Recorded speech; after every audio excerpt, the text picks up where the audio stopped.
Oh, Canada, our home, our native land, true patriot love, in all our sons command. From pot and wine me. How you guys doing? I'm just messing around. Just being a butt, being a guy, being a thing, being a thing. I'm trying to get my camera worked out so that my head is perfectly where like the flag is, and then this flag, and then I want the chakra poster to be perfectly right there. And I just keep messing with the camera to make that happen. But Content, what the butts, my man? What's going on with you, dude? I feel like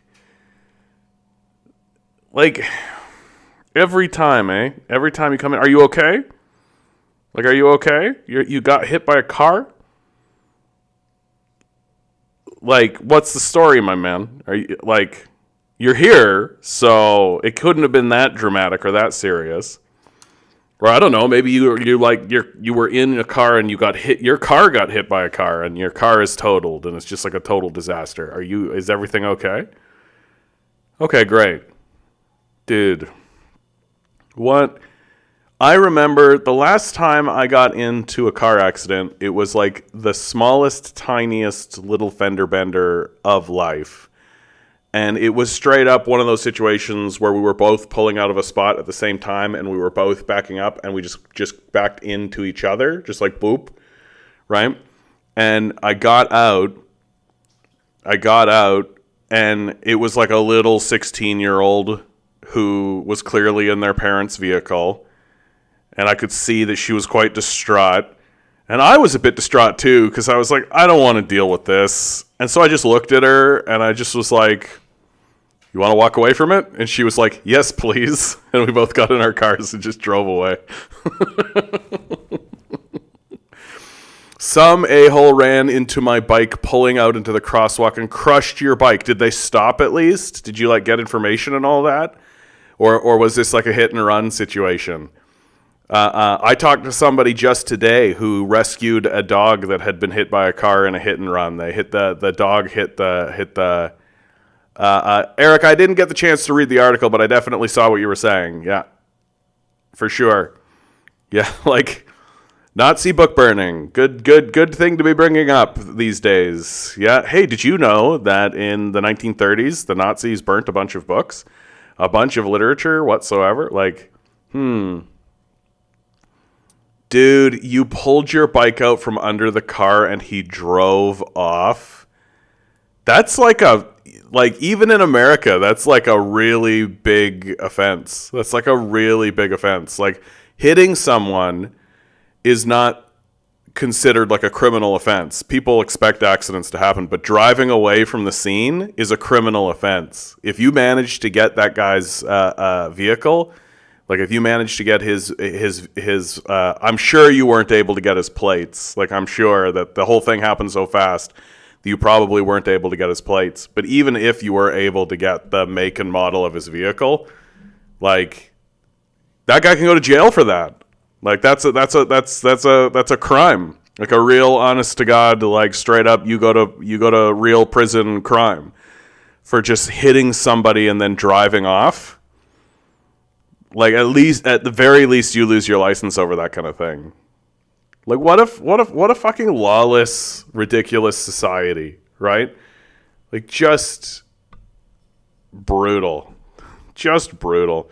Yeah, and of course, Methane tells a similar story, and of course, the guy's driving a shiny black Mustang. Yeah, of course. Right? These people are psychos. These people are total psychos, and that's how it's going to be. Ugh. Yeah, were you with the striking UAW workers? Yeah. Brutal. Just fucking brutal. Well, I hope you're okay, Conton. I know you don't have any injuries or anything, but it sucks that your bike got banged up. Right? That sucks. Hopefully you'll be able to fix that up pretty quickly.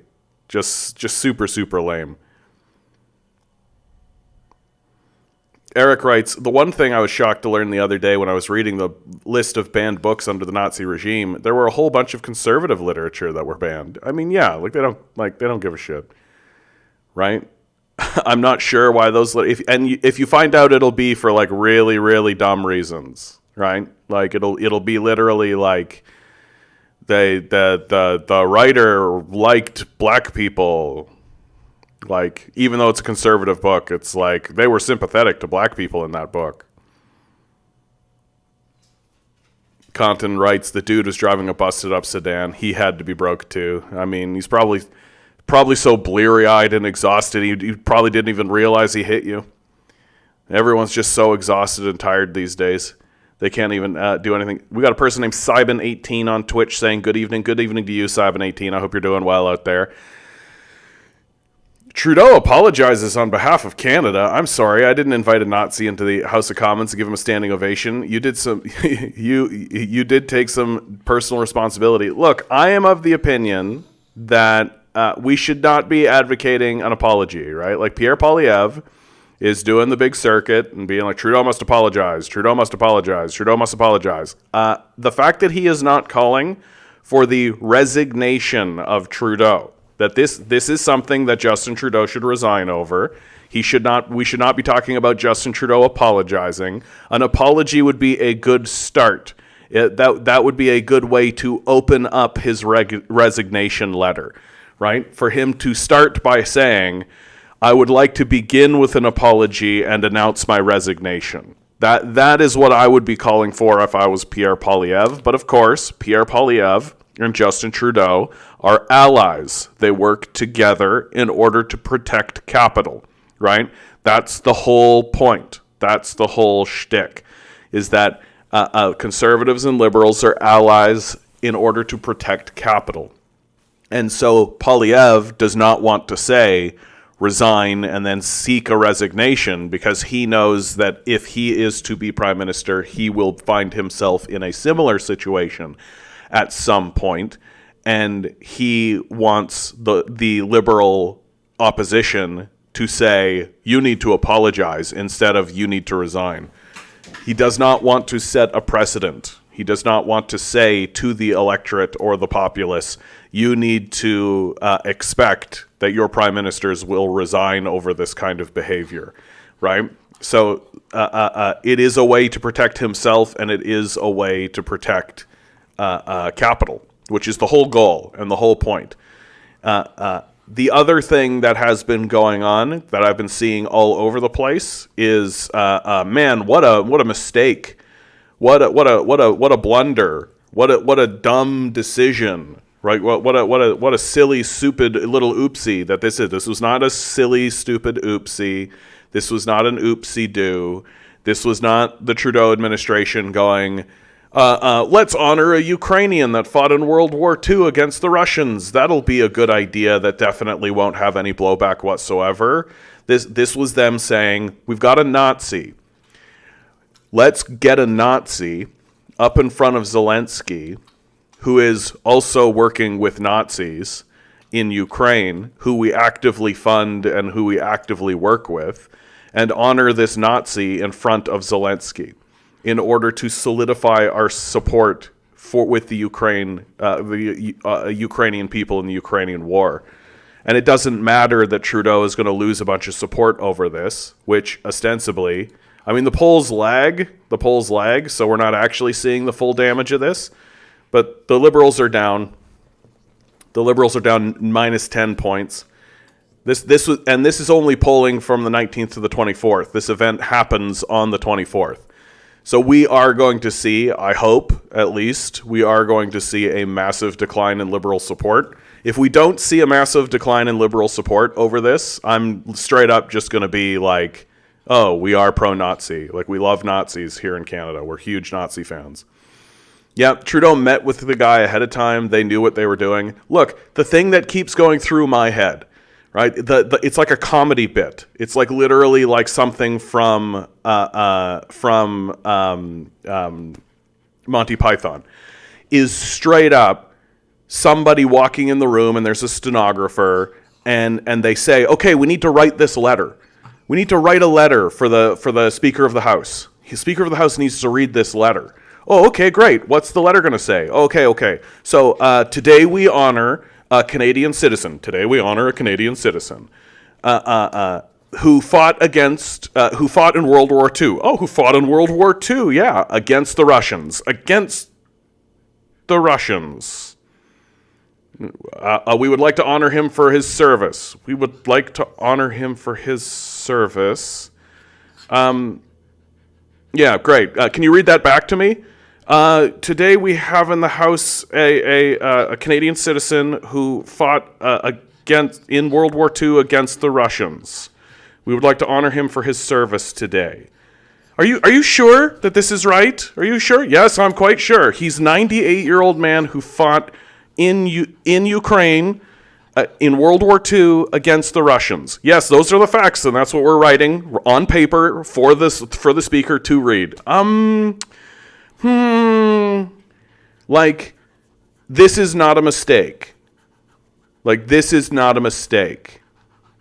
Yeah, the criticism that I'm hearing about the Nazi on Parliament is not being a Nazi is wrong, but that Justin is incompetent. Yeah, I think that's more or less the case. That people are embarrassed because they're saying the quiet part out loud. That's what it seems to be. It doesn't seem to be. It doesn't seem to me to be a question of, oh my God, what a horrific thing that they've done. Oh my goodness, they're actually platforming a Nazi knowingly in front of all of us. That they are willingly taking a Nazi and saying, hey, Zelensky, here's a Nazi from Ukraine that fought the Russians in World War II. Yay! That they know what they're doing and they know that they're doing that. That's not the critique. The critique is, what an idiot saying the quiet part out loud. It's a stupid thing to have knowingly done that. That seems to be the critique, which I find to be quite horrifying. I find it quite horrifying that people are willing to default to they are either dimwits who didn't know what they were doing, which to me is a complete impossibility. Like there is a limit to that argument, right? There is a limit to that argument. That if Justin Trudeau pulled out a knife and buried it into the heart of a person and somebody said, man, what a dummy, I would be like, probably not, bro. There are limits to this argument, that it can only go so far.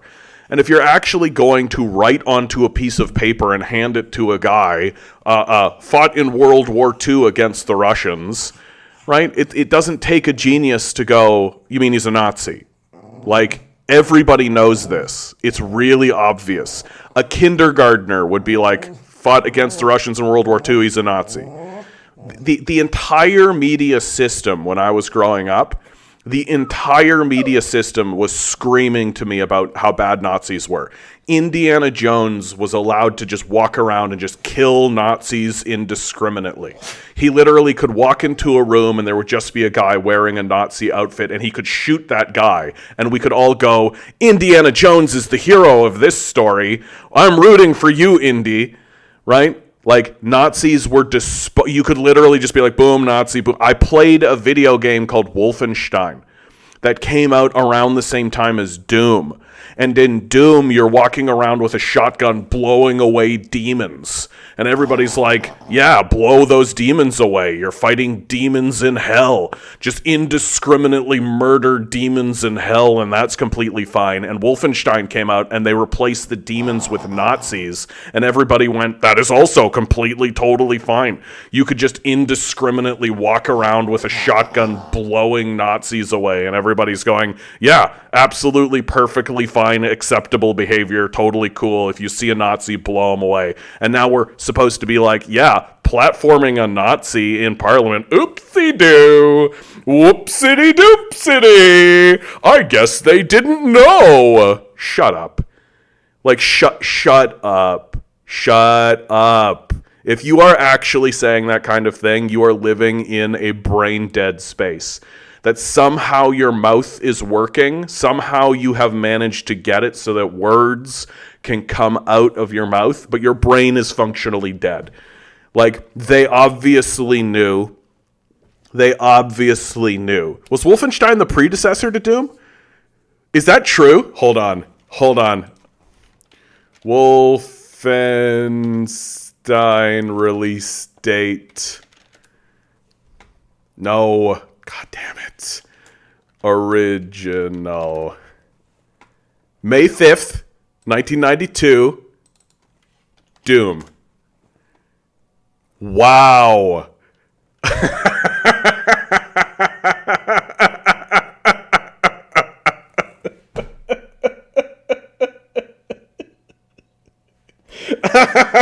So we weren't like demons first and then Nazis. We were like Nazis. God, Nazis. You are allowed to indiscriminately shoot Nazis as much as you would like. With any weapons you would absolutely like. And this is actually really funny that this is really timely. Come on, do I have this? I had this. Where is it? Oh, I had the perfect thing for this. Is it in the meme section? Did I put it in the meme section? Oh, I'm failing. No, I'm amazing. I'm amazing. I'm amazing.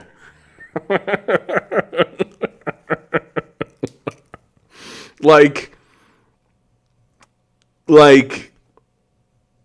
we are my entire society the entire time was like, yeah, Nazis, you can just indiscriminately kill them however much you like. And now we're supposed to accept this idea that like anybody who is standing up in front of me and saying this was a mistake, I'm looking at with a little bit of skepticism, being like, it's a mistake because they said it out loud? Is that what you mean? Is it a mistake because you're supposed to be hush-hush with your Nazism? Is that what you mean? Is it a mistake because they're revealing too much about Canada's actual position when it comes to Nazism? Is that the mistake? Because to me, it looks like a grotesque action. To me, it looks like something completely bleak and very evil being put in front of our faces on purpose in order to illustrate how bleak and dark and evil these people actually are. That's what it looks like to me. Doesn't look like a mistake. It looks like they knew what they were doing. They know what the fallout was going to be. They knew what a shitstorm this was going to cause, and they did it anyway, because there were good reasons for them to do it. Twin Tower Enjoyer on Twitch says, and Twin Tower Enjoyer, I'm liking that you're coming in fairly regularly now. It's good to see you, my man. Have you seen that Twitch streamer Dylan Burns announced he's going east with the Azov Battalion as part of his independent journalism adventure in Ukraine? Yeah, fantastic. Off you go, Dylan Burns. We should have an insider film what the Nazis are doing.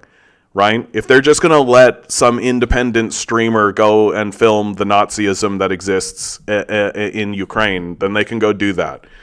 Right? We should have somebody do that. Great. I mean, I assume that he is a Nazi and he's going in there to be like rah rah Ukraine, right? Like, and to pretend as though it's not Nazis that they're going to see, like, and to whitewash the Nazism, to pretend like the Nazism doesn't exist. Right, that's my assumption about this guy, but he's not going to be able to do that. We are seeing major organizations like the BBC, right? We are seeing major news organizations really, really struggle to take pictures of Ukrainian soldiers and not get Nazi symbols in there. We are really seeing them struggle with that. So if a guy is going to go over there with a camera crew, he's going to see a lot of Nazi shit. He's going to see a lot of Nazi shit, and he's going to have to basically shut his brain off and pretend like that doesn't exist in order to manufacture a story that pretends as though it's not the Nazis running that place. Like, that's exactly how that's going to go. And so if this guy is releasing footage that does not show active Nazi symbols and things like this, it's because he's purposefully cutting them out of frame, which makes him a Nazi collaborator. He's working for Offbeat Research, which is a State Department front organization run by a former Bellingcat guy. Okay, so that's exactly what he's going to do then. He's going to go over there and he's going to manufacture some story and he's going to purposefully eliminate the Nazi propaganda and the Nazi paraphernalia and the Nazi symbolism. Like, he's going to do that on purpose. that he's very specifically going to take like a shot and be like, oh, no, there's the wolf heads, Angel. Like, we can't have that. Even though the Azov symbol is a fucking Nazi symbol. Like, brutal. Yeah, the speaker said this guy is still supporting the troops in Ukraine. Yeah, of course. Like, Justin Trudeau said that. Netanyahu is doing his own World War II revisionism, saying Muslims were responsible for the Holocaust. Yeah, of course, of course. Ooh, Dylan Burns is a Nazi apologist. Very good. Listening to the other day at one point, whereas basically, who cares if the Ukrainian Nazi put a gun to the president to have their will done because causing harm civilian, yeah. Yeah, Chrystia Freeland could not contain her joy. Absolutely. So there is an article that comes from somebody I respect, Max Blumenthal, and I would like to read this article, right? Honored Nazi exposes Canada's long-standing Ukrainian policy. By celebrating a Waffen-SS volunteer as a hero, Canada has highlighted a long-standing policy that has seen Ottawa train fascist militants in Ukraine while welcoming in thousands of post-war Nazi SS veterans, writes Max Blumenthal. 1,800 Nazis, including Ukrainians, settled in Canada after World War II. Deputy Prime Minister Chrystia Freeland is granddaughter of a top Ukrainian propagandist for Nazi Germany.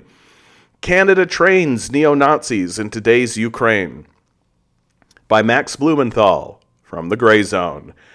In the spring of 1943, Yaroslav Hunka was a fresh-faced soldier in the 14th Grenadier Division of the Waffen-SS Galicia, when his division received a visit from the architect of Nazi Germany's genocidal policies, Heinrich Himmler.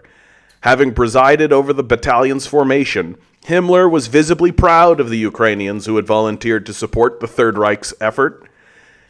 80 years later, the Speaker of Canada's Parliament, Anthony Rota, also beamed with pride after inviting Hunka to a reception for Vladimir Zelensky, where the Ukrainian president lobbied for more arms and financial assistance for his country's war against Russia.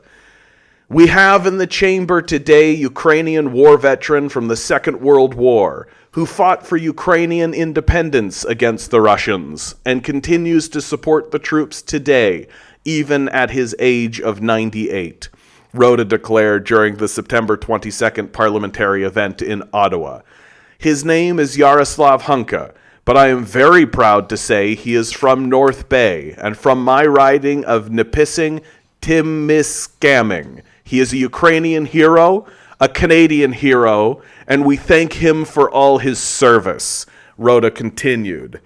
Gales of applause erupted through the crowd as Prime Minister Justin Trudeau, Zelensky, Deputy Prime Minister Chrystia Freeland, Canadian Chief of Defence Staff General Wayne Eyre, and leaders of all Canadian parties rose from their seats to applaud Hunka's wartime service.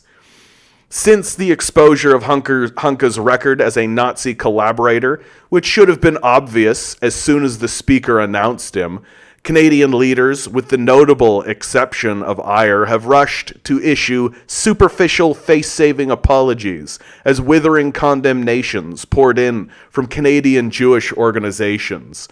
The incident is now a major national scandal, occupying space on the cover of Canadian papers like the Toronto Sun, which quipped, "Did not see that coming."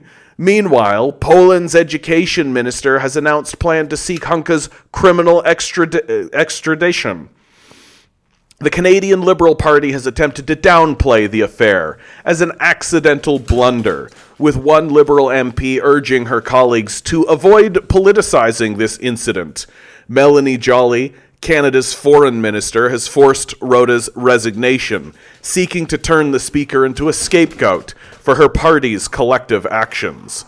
Trudeau, meanwhile, pointed to the deeply embarrassing event as a reason to push back against Russian propaganda, as though the Kremlin somehow smuggled a non-agenarian Nazi collaborator into Parliament, then hypnotized the Prime Minister and his colleagues, Manchurian Candidate style, into celebrating him as a hero. To be sure, the incident was no gaffe. Before Canada's government and military brass celebrated Hunka in Parliament, they had provided diplomatic support to fascist hooligans fighting to install a nationalist government in Kiev, and oversaw the training of contemporary Ukrainian military formations, openly committed to the furtherance of Nazi ideology. Ottawa's celebration of Hunka has also lifted the cover on the world's post-World War II policy of naturalizing known Ukrainian Nazi collaborators and weaponizing them as domestic anti-communist shock troops. The post-war immigration wave included the grandfather of Deputy Prime Minister Chrystia Freeland, who functioned as one of Hitler's top Ukrainian propagandists inside Nazi-occupied Poland. Though Canada officialdom has worked to suppress this sordid record, it has resurfaced in dramatic fashion through Hunka's appearance in Parliament and the unsettling contents of his online diaries. We welcomed the German soldiers with joy. The March 2011 edition of the Journal of the Association of Ukrainian Ex-Combatants in the United States contains an unsettling diary entry, which had gone unnoticed until recently. Authored by Yaroslav Hunka, the journal consisted of proud reflections on volunteering for the 14th Grenadier Division of the Waffen-SS Galicia. Hunka described the Nazi Wehrmacht as a mythical German knights when they first arrived in his hometown of Berezany, and recalled his own service in the Waffen-SS as the happiest time in his life. In my 6th grade, he wrote, out of 40 students, there were 6 Ukrainians, 2 Poles, and the rest were Jewish children of refugees from Poland. We wondered why they were running away from such a civilized Western nation as the Germans. The Jewish virtual diary details the extermination of Brezhany's Jewish population at the hands of the civilized Germans. In 1941, at the end of Soviet occupation, 12,000 Jews were living in Berezany, most of them refugees fleeing the horrors of the Nazi war machine in Europe. During the Holocaust, on October 1st, 1941, 500 to 700 Jews were executed by the Germans in the nearby quarries.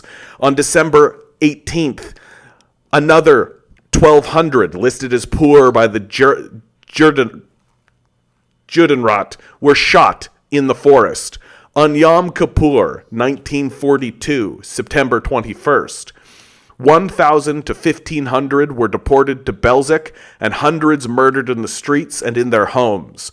On Hanukkah, December 4th to 5th, hundreds more were sent to Belzec, and on June 12th, 1943, the last 1,700 Jews of the ghetto and labor camp were liquidated, with only a few individuals escaping. Less than 100 Berezany Jews survived the war. When Soviet forces held control of Berezany, Hunka said he and his neighbors longed for the arrival of Nazi Germany. Every day, he recalled, we looked impatiently in the direction of the Pomorany Lvov in the hope that those mythical German knights who give bullets to the hatred Liaks are about to appear. Liak is a derogatory Ukrainian term for Pole. In July 1941, when the Nazi German army entered Berezany, Hunka breathed a sigh of relief. We welcomed the German soldiers with joy, he wrote. People felt a thaw, knowing that there would no longer be that dreaded knocking on the door in the middle of the night, and at least it would be possible to sleep peacefully now.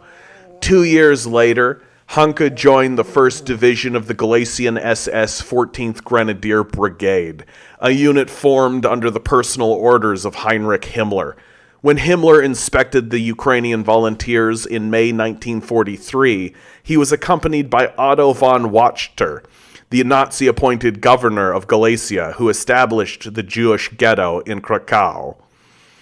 Your homeland has become so much more beautiful since you have lost, on our initiative, I must say, those residents who were so often a dirty blemish on Galicia's good name, namely the Jews, Himmler reportedly told the Ukrainian troops.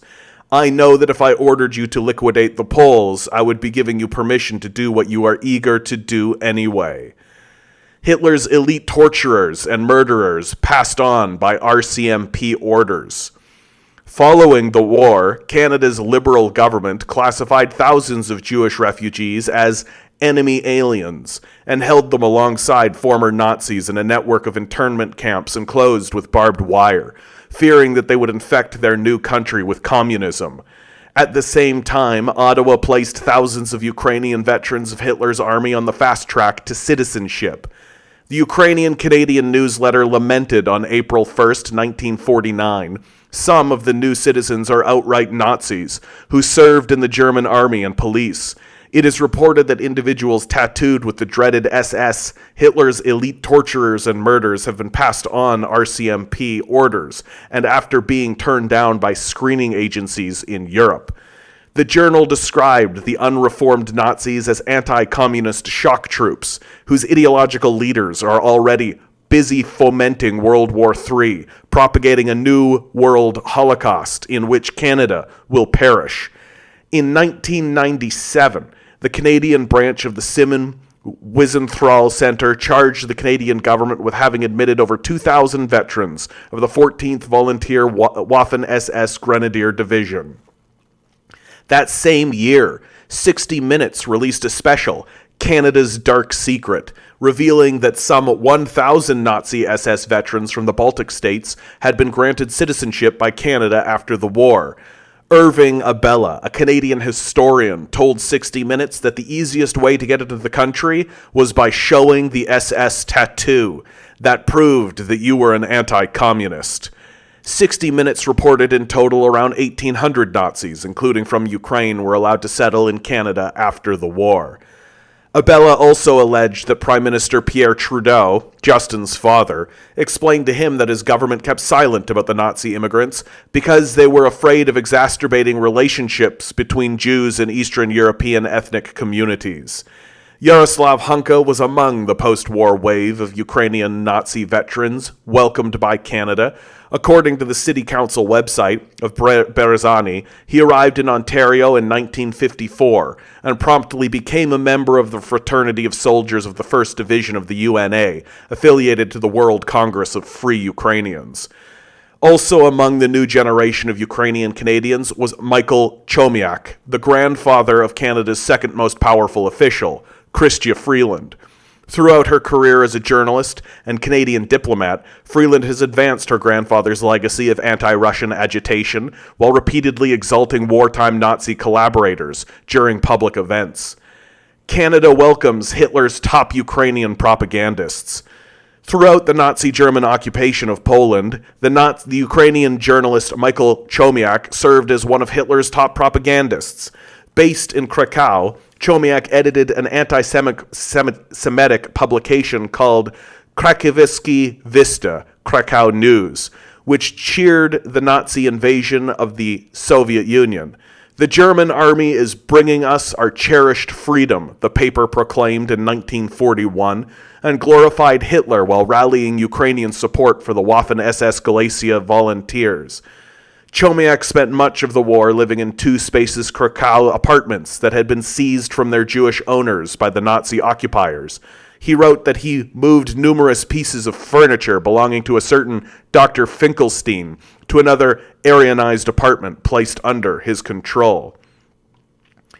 In Canada, Chomiak participated in the Ukrainian-Canadian Committee, which incubated hardcore nationalist sentiment among diaspora members, while lobbying Ottawa for the hardline anti-Soviet policies. On its website, the UCC boasted of receiving direct Canadian government assistance during World War II. The final and conclusive impetus for establishing the UCC came from the National War Services of Canada, which was anxious that young Ukrainians enlist in military services. The UCC's first president, Vladimir Kubajovich, had served as Chomiak's boss back in Krakow. He also played a part in the establishment of the 14th Grenadier Division of the Waffen-SS Galicia, announcing upon its formation.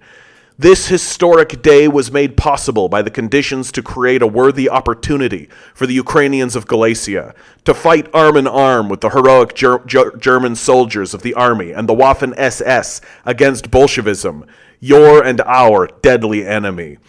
Freeland as undercover regime change agent in Soviet Ukraine. Following his death in 1984 in Canada, Chomiak's granddaughter, Chrystia Freeland, followed in his footsteps as a reporter for various Ukrainian nationalist publications. She was an early contributor to Gubachovich's Encyclopedia of Ukraine, which whitewashed the record of Nazi collaborators, like Stepan Bandera, referring to him as a revolutionary. She soon scored a staff position at the Edmonton-based Ukrainian News, where her grandfather had served as editor. In 1988, a 1988 edition of Ukrainian News featured an article co-authored by Freeland, followed by an ad for a book called Fighting for Freedom, which glorified the Ukrainian Waffen-SS Galician Division.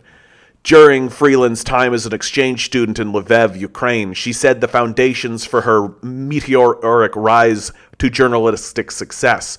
From behind cover as a Russian literature major at Harvard University, Freeland collaborated with local regime change activists while feeding anti-Soviet narratives to international media bigwigs. Countless tendentious news stories about her life in the Soviet Union, especially for its non-Russian citizens, had her fingerprints, as Miss Freeland set about making a name for herself in journalistic circles, with an eye to her future career prospects, the Canadian Broadcasting Corporation reported.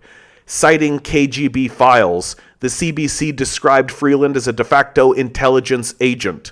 The student causing so many headaches clearly loathed the Soviet Union, but she knew its laws inside and out, and how to use them to her advantage. She skillfully hid her actions, avoided surveillance, and shared that knowledge with her Ukrainian contacts, and expertly trafficked in misinformation.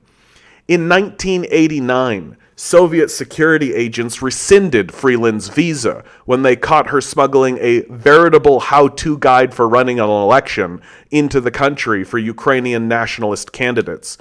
She quickly transitioned back to journalism, landing gigs in post-Soviet Moscow for the Financial Times and The Economist, and eventually rising to global editor-at-large of Reuters, the UK-based media giant which today functions as a cutout for British intelligence operations against Russia. Canada trains, protects Nazis in post-Maidan Ukraine. When Freeland won a seat as a Liberal member of Canada's Parliament in 2013, she established her most powerful platform yet to agitate for a regime change in Russia. Milking her journalistic connections, she published op-eds in top legacy papers like the New York Times, urging militant supporters from Western capitals for Ukraine's so-called Revolution of Dignity, which saw the violent removal of a democratically elected president and his replacement with a nationalist, pro-NATO government in 2014. In the midst of the coup attempt, a group of neo-Nazi thugs belonging to the C-14 organization occupied Kiev's city council and vandalized the building with Ukrainian nationalist insignia and white supremacist symbols, including a Confederate flag. When riot police chased the fascist hooligans away on February 18, 2014, they took shelter in the Canadian embassy with the apparent consent of the Conservative administration in Ottawa. Canada was sympathizing with the protesters at the time more than the Ukrainian government, a Ukrainian Interior Ministry official recalled to the Canadian Broadcasting Corporation. Official Canadian support for neo-Nazi militants in Ukraine intensified after the 2015 election of the Liberal Party's Justin Trudeau. In November 2017, the Canadian military and U.S. Department of Defense dispatched several officers to Kiev for a multinational training session with Ukraine's Azov battalion. Azov has since deleted the record of this session from its website.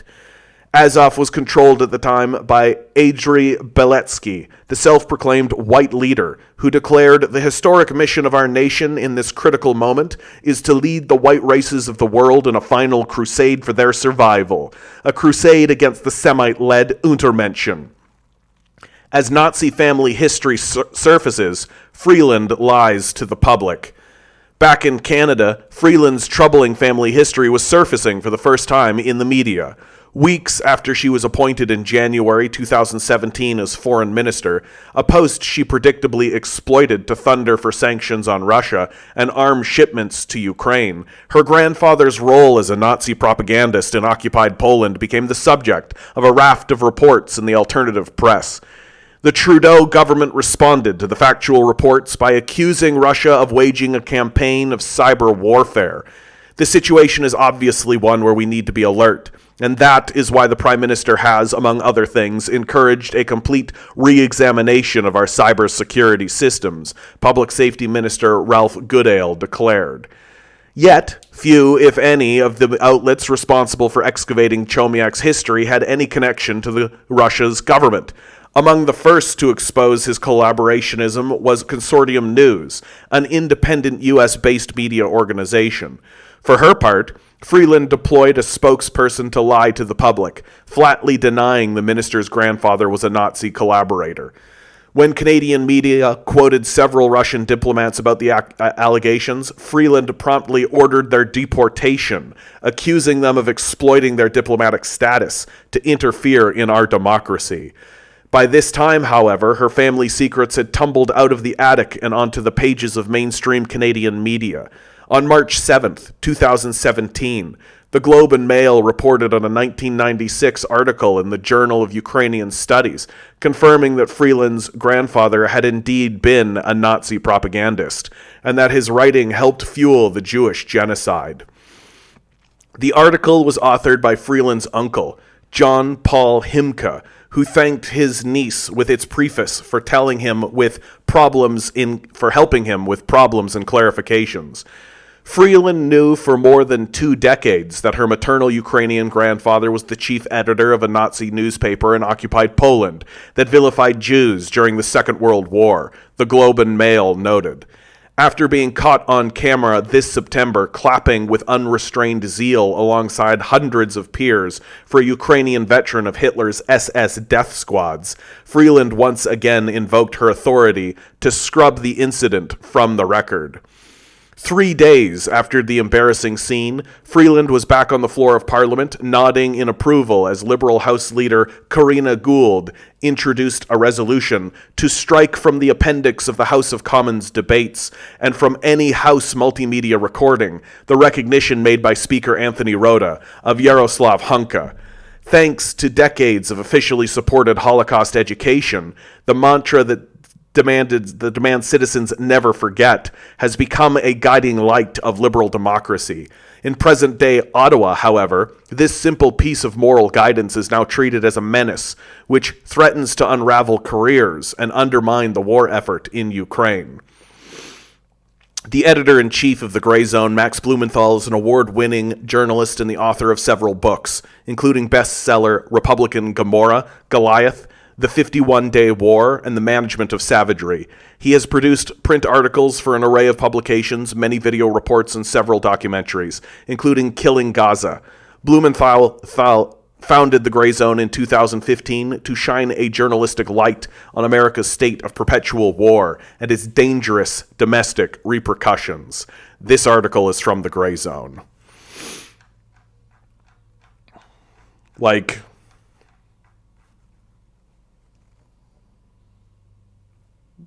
Get fucked, everybody. Get fucked, everybody, right? Get completely fucked, everybody in the history of every town, everywhere. I was saying it yesterday, and I really want to say it again as I am reading this kind of stuff. Vindication. Complete and total vindication. Everyone should always listen to me 100% of the time. I am the guy who knows what's going on. Hello. I feel like I've been talking about this shit for 2 years. I've been talking about Chrystia Freeland for 2 years. I've been talking about all this shit for 2 years. And now here comes Max Blumenthal and just puts it in a nice little sandwich. Here you go.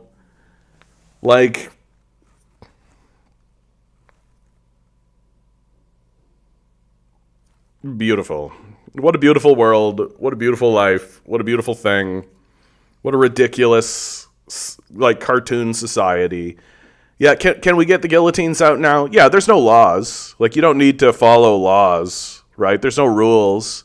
You don't need to continuously buy into the idea that this society produces laws that you have to follow, right? They are explicitly and exclusively threats. That is all. When the society says don't do X, that's just a threat. You're not morally obligated to follow any rule. If somebody puts something in front of you and says you have to do that, you have no moral obligation whatsoever to do so, right? If somebody hands you a vial and says inject that inside of you, there's all these good reasons to do so. You are not morally obligated to do so for any reason. Like, there are no laws. There are only threats. That is where we find ourselves right now. And the reality, the fact of the matter, is that the leaders of the opposition, right? The leaders of the opposition are acting as cover for this, right? That they are the ones that are saying he must apologize. No, he shouldn't. He should resign. This is not an apology. This is resignation time. This is time. Like, where are the big long CBC articles? Where's the big long National Post article? Right? Why is it that Max Blumenthal is the one that's saying all of this? Why is it that this is coming out in consortium news? Why is it that this is coming out in the gray zone? Where's the National Post? Right? Where's the National Post? The best that we're getting out of the National Post is thanks to the Liberals. Canada is now the joke heard around the world. And I bet you anything, if I read this, yeah, here we go. To be this incompetent is mind-numbing. To be this inept requires stratospheric levels of stupidity. The argument is that it's an oopsie-doo. The argument is that it's a mistake, right? The argument is that it was a dumb thing to do. Like, not content with inviting a Nazi to Parliament last week, the Liberals want to expunge the embarrassment from the official record, presumably on the basis that if you can't rewrite history, then just delete it.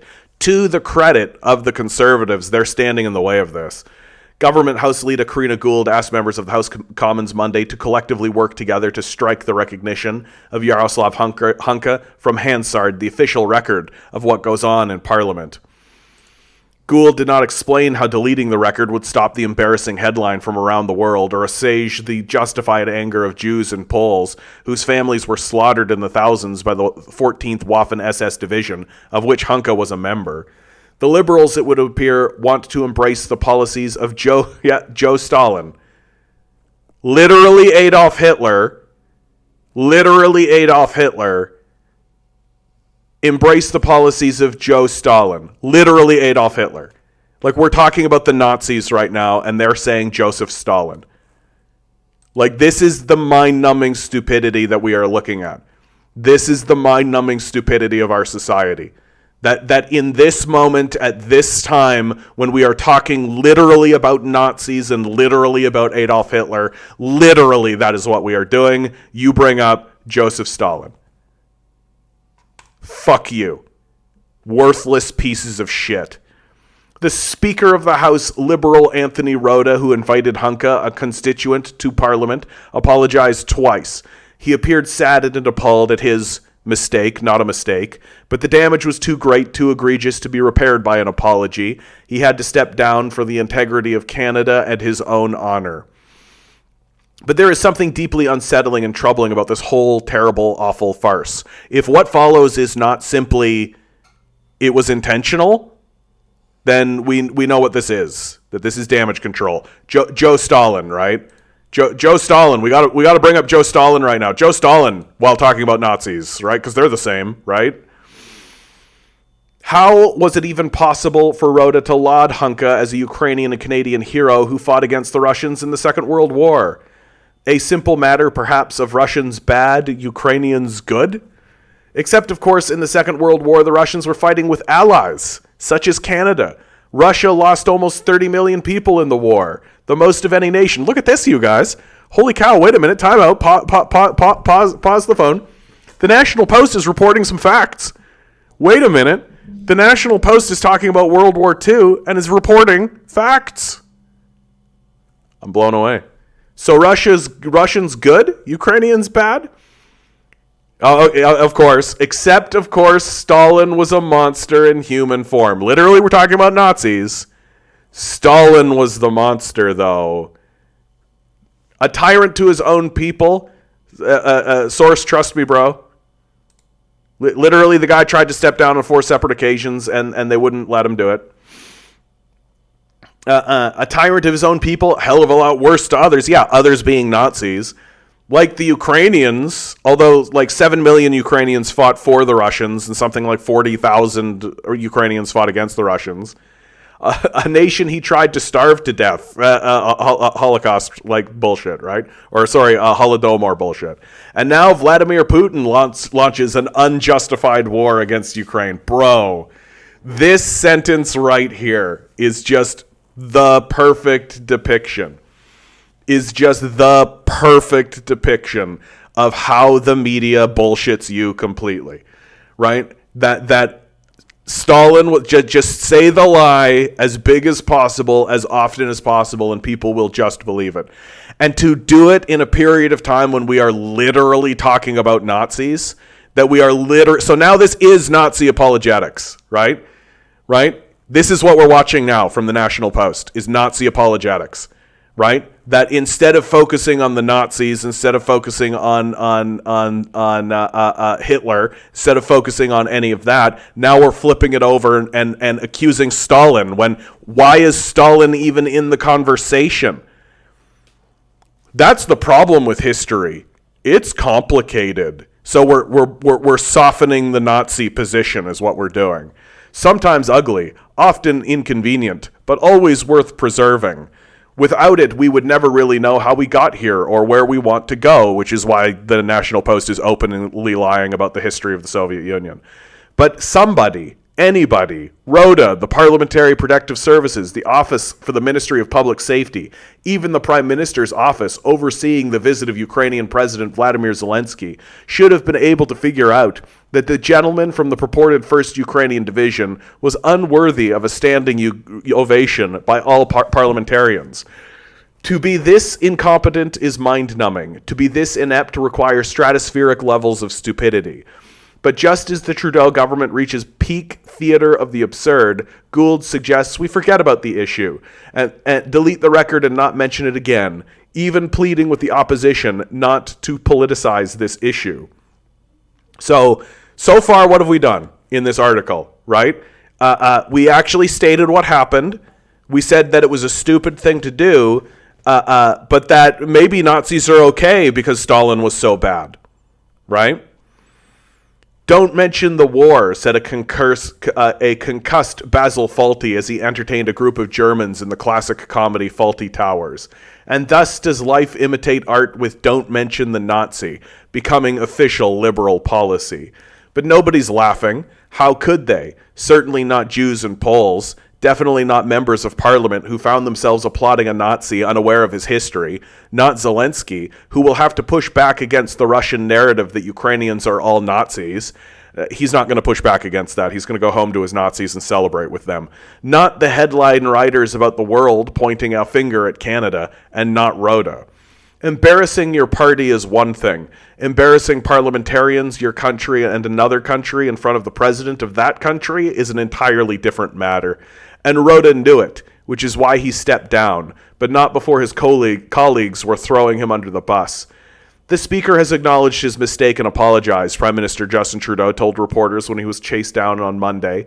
On Tuesday, Gould and Melanie Joly, the Foreign Affairs Minister, joined the NDP and the Bloc in calling for Rhoda to quit.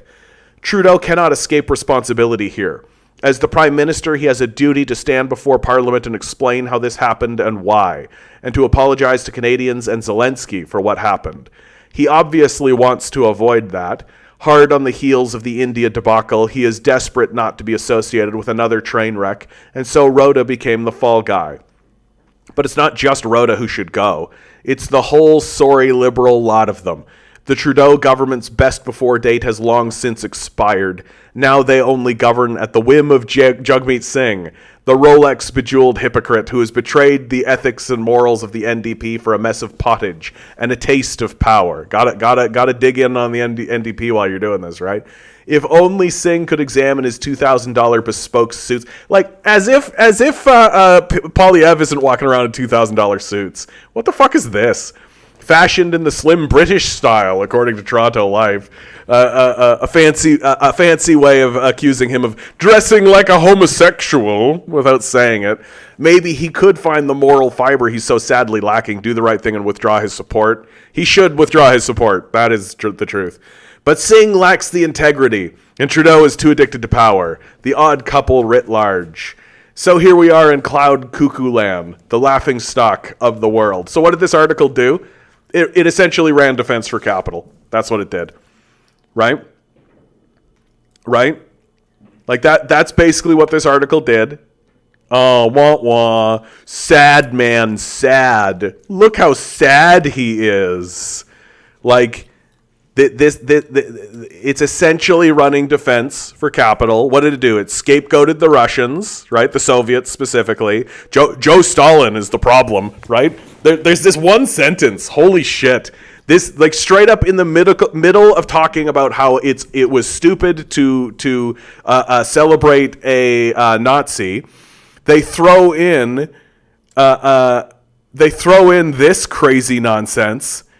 Except, of course, Stalin was a monster in human form. Like for real. What are they saying here?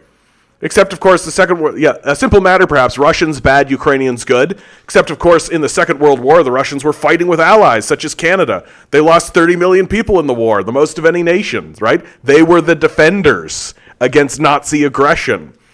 Except, of course, Stalin was a monster in human form, a tyrant to his own people and a hell of a lot worse to others, like the Ukrainians, a nation he tried to starve to death.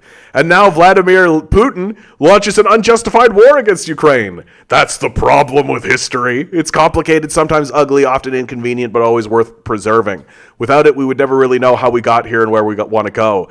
Like, I love that the National Post is like, we should preserve history, but then just ignore it, basically. Like, if you're saying this kind of shit about the Soviets, you don't know anything about Soviet history. Full stop, and you're doing it on purpose. Like, you're doing it on purpose. And they are doing it on purpose. Like, they are doing it on purpose. The whole Holodomor line is literally Nazi propaganda. So while simultaneously condemning this Nazi being celebrated, right, they're basically upholding everything the Nazis stand for in this article. And the article, fundamentally, the National Post's position is, that was just a dumb thing to do. Super dumb. Instead of, this was completely intentional. This was completely intentional. That they definitely 100% did it on purpose. They definitely 100% did it on purpose so that they could signal to all of their Nazi friends across the globe that we've got your back, ride or die for sure. We're with you. Canada is with you, Nazis. And the next government that comes in, which is going to be the Conservatives, is not going to pull back from any of this. That the Conservatives and the Liberals are allies. The reason why the media is pounding on the what a stupid thing to do line is because they know that the actual reason for why this happened would be an indictment of the war that all sides support. So they don't want to do that.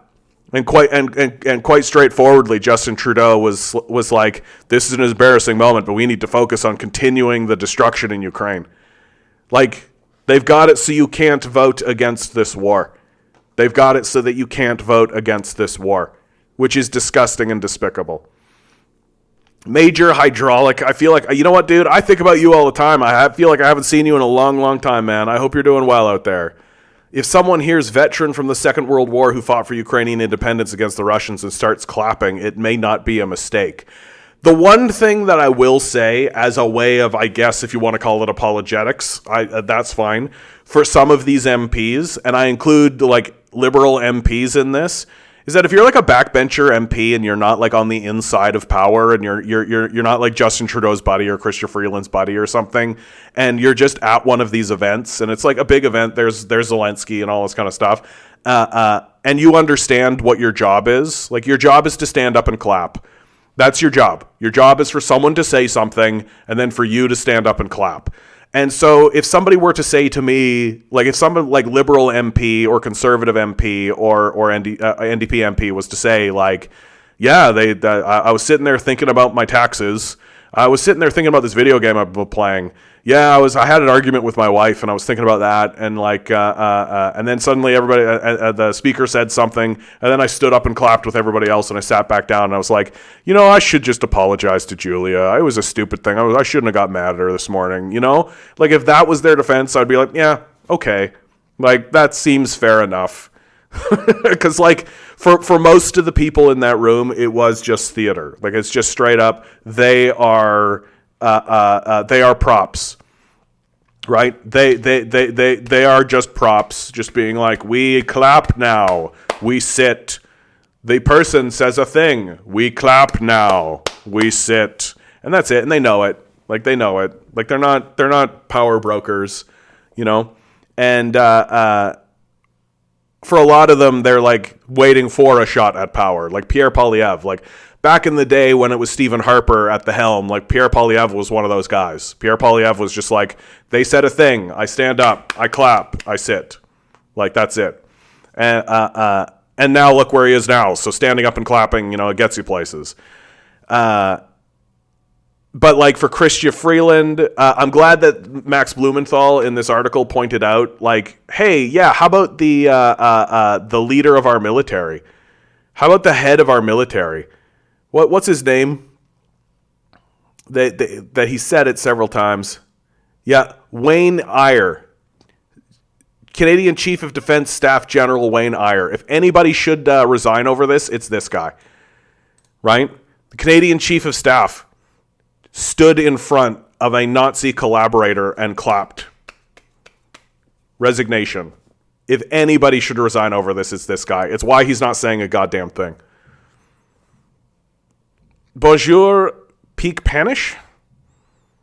If you mean speak Spanish, I do not, my man. Hope you're doing well out there. Maybe some thought it was a Biden-style gaffe. That's what they're trying to make it. They're trying to turn it into oopsie-doo. They're trying to make it just like the Iraq War, right? Like if they can do it to an entire war, then they can do it to this, right? If they can convince us that, we went into a region and it was a big oopsie-doo and 1 million people died and it spawned an entire endless war that's lasted now for 30 years. Oopsie! Boopity-doopsie-doo, right? If they can make that happen, then for sure people will just be like, I guess oopsie-doo, right? I guess they're just stupid.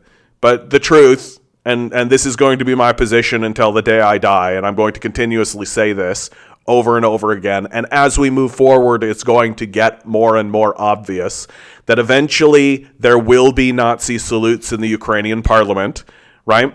This is the one thing that I keep saying over and over and over and over and over and over and over and over again because I am dead sure it is going to happen. And when it happens, you all are going to be like, holy fuck, John called it. Guess what? There's going to be Nazi salutes in the Ukrainian parliament. And I'm going to hold it up and be like, hey, look at the thing that I've been saying this entire time. We've been funding those guys. And this is the next best thing, is a Nazi being honored by the liberals in front of Zelensky in our own parliament. Like, they know exactly what they're doing. It is not an accident. The media is going to portray it as if it was an oopsie-doo. Incompetence. Someone this foolish cannot possibly lead the nation. It's not foolishness. It's not stupidity. It's not incompetence. They knew exactly what they were doing and they scripted it to be this way. That the liberals understand that they're losing the next election, right? This is the polling from before they did that. This is what the polls look like before this happened, right? They know that they're losing the next election. And instead of like rallying and instead of trying to put up like, we got to do something, this housing crisis, oh my God, we need policies and we've got to actually do some stuff and regain the trust of the people and blah, blah, blah, and all this kind of stuff. They're not doing any of that. They're spending the next year that they have in office, they're going to spend this next period of time doing shit like this. Just showing their allies who are Nazis around the world that we are willing to spend political capital and embarrass the entire nation, and basically pull our pants down and wag our dicks to the entire nation in order to show you how committed we are to murdering people for money. Like, that's what's going on right here. And the media is covering, because the media is in on it. Like, these people who work for the National Post work for the same people who are benefiting from this war, right? And they're fully aware of why Trudeau did this. Like, they're fully aware of why Trudeau did this. They understand what's going on. They completely understand what's going on. And so the defense is, what a dummy. There is a limit. There is a limit to this dummy argument. You cannot be this stupid. It's physically not possible. Chrystia Freeland literally has a degree in Russian studies from Harvard University. There is 0% chance that she did not know this guy was a Nazi. There is 0% chance. Like, if that is the case, then you are indicting the entire Institute of Harvard. Like, there's no possibility that this is the case. That literally a kindergartner would be like, wait, a Ukrainian that fought against Russians in World War II, he's a Nazi. Like, you cannot be this stupid. If these people can tie their shoes, like if these people can find their bedroom door, then they know that guy's a Nazi. Yeah, look at the smile on Christian's face. Yeah, she knew. Absolutely. I think that's true. Like, I think that she was gleefully clapping for a Nazi happily. What I find hilarious is how easy it was to find a Ukrainian Nazi. Yeah, as if good to see you. One defense I've heard for this. Oh, okay. Yeah, let's get ready. Is that there must be some non-fascists who fought the Russians in World War II for Ukrainian independence, which was something fascists were pushing for. Delusional. Yeah, delusional. Like, I'm sorry, man. When there are bullets flying, there isn't a guy being like, I'm going to fight against the Russians by myself. Like, it's just not, it's sorry. When bullets are flying and people are being rounded up and sent into concentration camps, you can't be a fucking centrist. This is some weak, lame-ass centrism is what this is. Is that, well, certainly there must have been people who, while being ideologically opposed to the Nazis, were also against the Russians and sought to see, like, shut up. Like, shut up. If this is how you think, if this is the way that you are arguing with me, then I don't want you near me, because I consider you to be like a viper. Like, go over there, go hang out with the Nazis and the fascists, pretend like you're not ideologically aligned with one another, because when shit starts to happen and the bullet starts to fly, I know whose side you're on. So no, you're not getting inside information from me. No, I'm not telling you anything. Go away, centrist. Like, a centrist is a fascist in disguise. That's all it is. A centrist is just a fascist trying to get into your inner circle. Just a fascist spy. That's all it is. Yeah, Reddit is full of liberals saying that, yeah, a centrist is a fascist in disguise. Like, they're trying to convince people of something. They're trying to spread around a narrative so people will go, yeah, I guess so. That I guess makes sense because I'm 12, right? Like, and when all you've got is straws to grasp, then you grasp at those straws, and that's what they're doing. They're just grasping at straws. Yeah, certainly it must have been the case that there was somebody who was, but it's such a dumb, idiotic bullshit argument because Hunka was a fucking Nazi. He wasn't like a centrist. He wasn't like an enlightened centrist in World War II being like, the Soviets are actually, in fact, bad. I am opposed to the Hitler Nazis. Like, he was a dyed-in-the-wool Nazi who was saying that when the Nazis showed up, I was super happy about it, and he joined the Nazis, right? So this argument is stupid.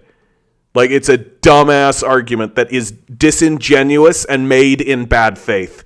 The people who are making this argument are Nazi apologists. That's what that is. Black and white. If you are standing in front of me trying to make that argument, it is Nazi apologetics and Nazi revisionism. Period, full stop, nothing else. And if people are buying it, it's because they love Nazis. Like we've got the Prime Minister of Canada honoring Nazis in our parliament. Soft gloves are off. If you are going to act as a Nazi apologist, you get called a Nazi apologist. Straight up, full stop. Yeah, Nazis are the sword, liberals are the shield. That's a great way of putting it.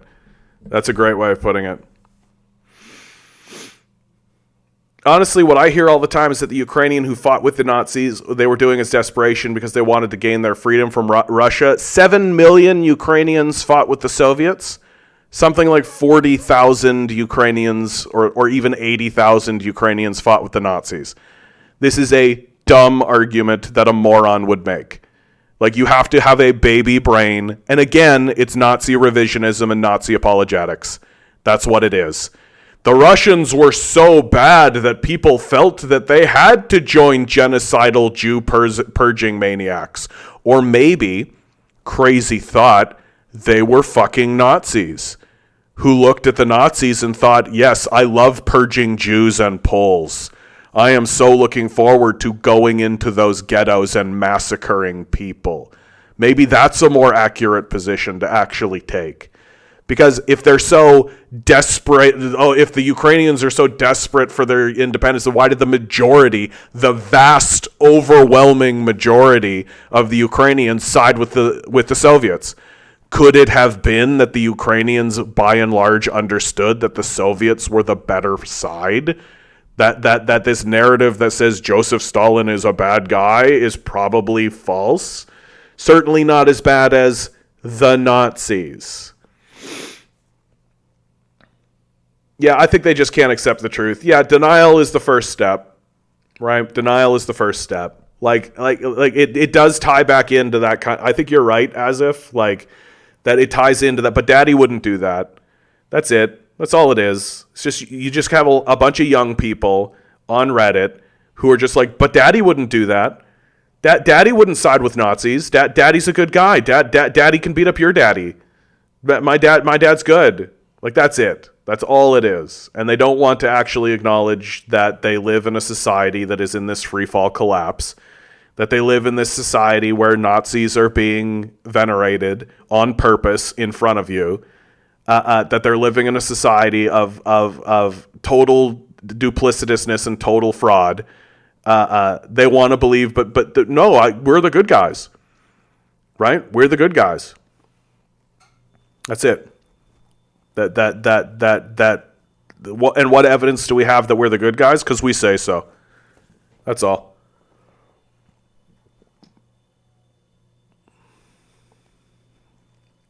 The part I always find interesting, this is from Eric, is when I look at those regions where there's always this eastern region that is pro-Russia, and there's a region that is pro-West, but the eastern part are always silenced. And when I ask why, their will never matter. They never have an answer. Yeah. Because we say so. That's all. Yeah, lots of Russophobia. Yeah. Generation Why Me says, I heard the same argument about Finland. I used to say it too. Yeah. Yeah, he was full-on Waffen SS. That's the Naziest Nazi of the Nazis. Yeah, and for God's sakes, like, we have his diary. Like, I literally just read this article. Out loud. Like, we've got the guy's diary where he's writing about how great it is to be a Nazi. Like, for God's sakes. Like what's it gonna take? Like, what's it gonna take for people to be like, this wasn't a mistake. This wasn't an error. This was done on purpose for a reason. Larry, good to see you, my man. The guy joined the SS when he was 18, but he was 16 when he welcomed the Germans. He was a child. Feel free to condemn him for joining when he did, but parts of the conversation should also be the effectiveness of the propaganda machine.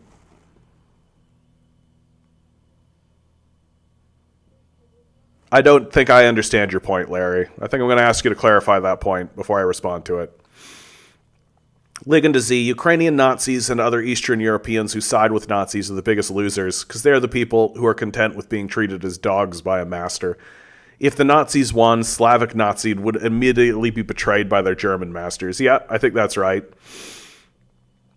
Oh yeah, Tinker. Somebody can hold on. Do I have that? Do I have that right in front of me? I think I do.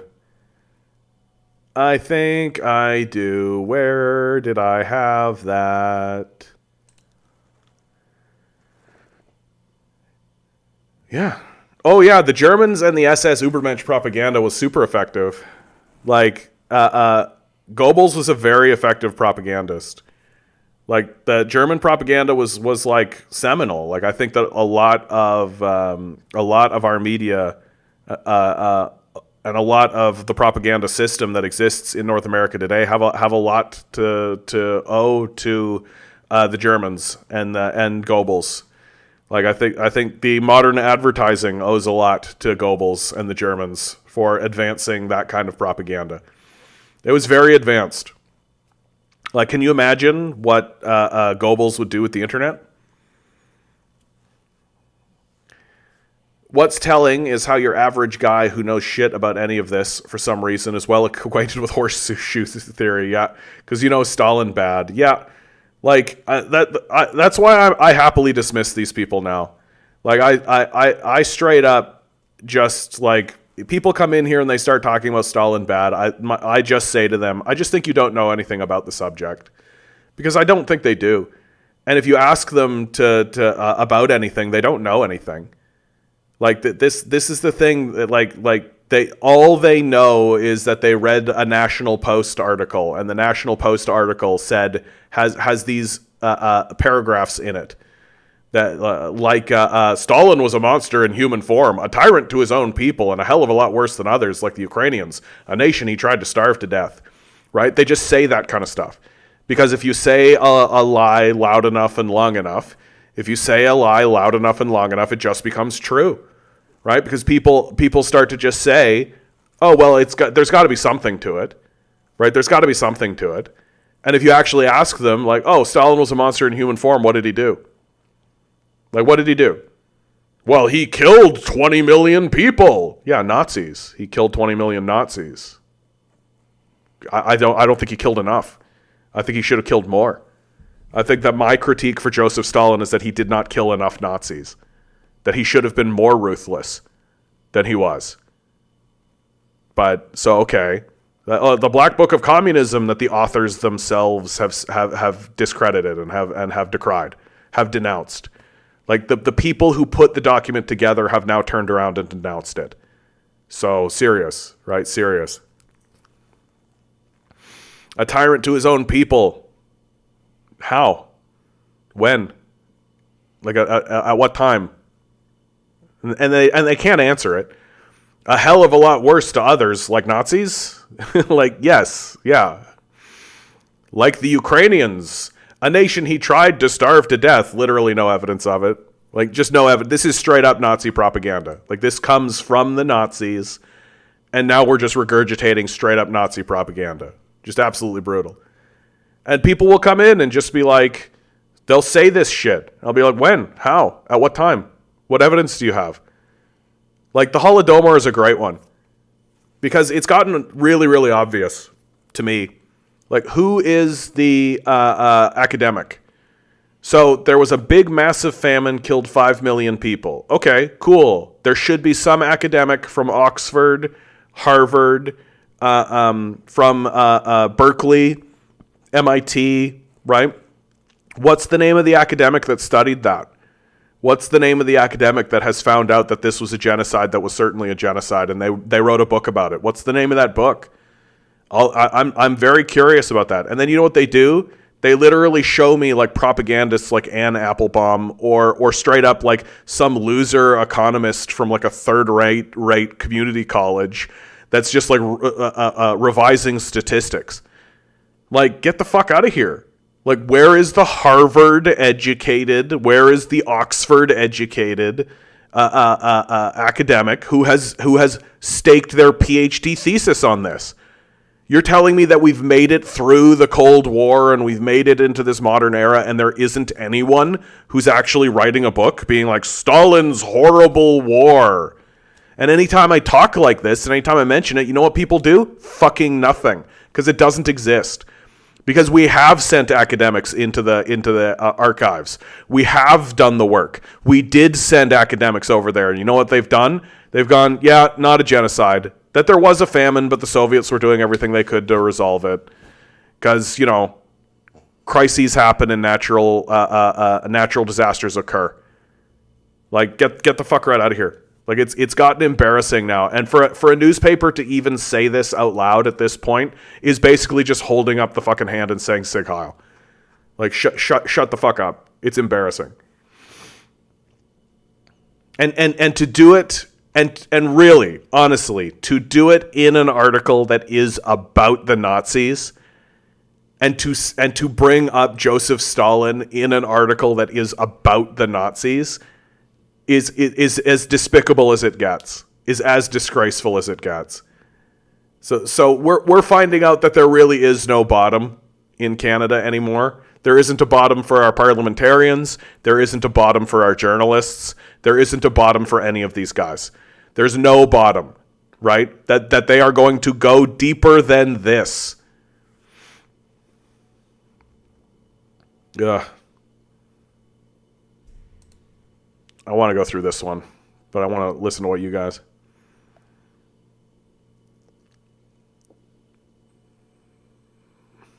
Oh, yeah. Goebbels' Twitter account. Yeah, exactly. Mikhail's just like, hey, just making enchiladas, but I've been listening. I hope you enjoy those enchiladas, my man. That sounds great. Seraphim, good to see you. Subscribe, maybe. Good to see you, too. Good opportunity. Subscribe, maybe. You reminded me. Like, share, subscribe. Hit the bells. Hit the whistles. Hit the like button. Hit the like button. It's free. You can do it right now. Just hit the like button. Give me some money. Think about donating, right? And tell people I exist. More importantly than anything, right?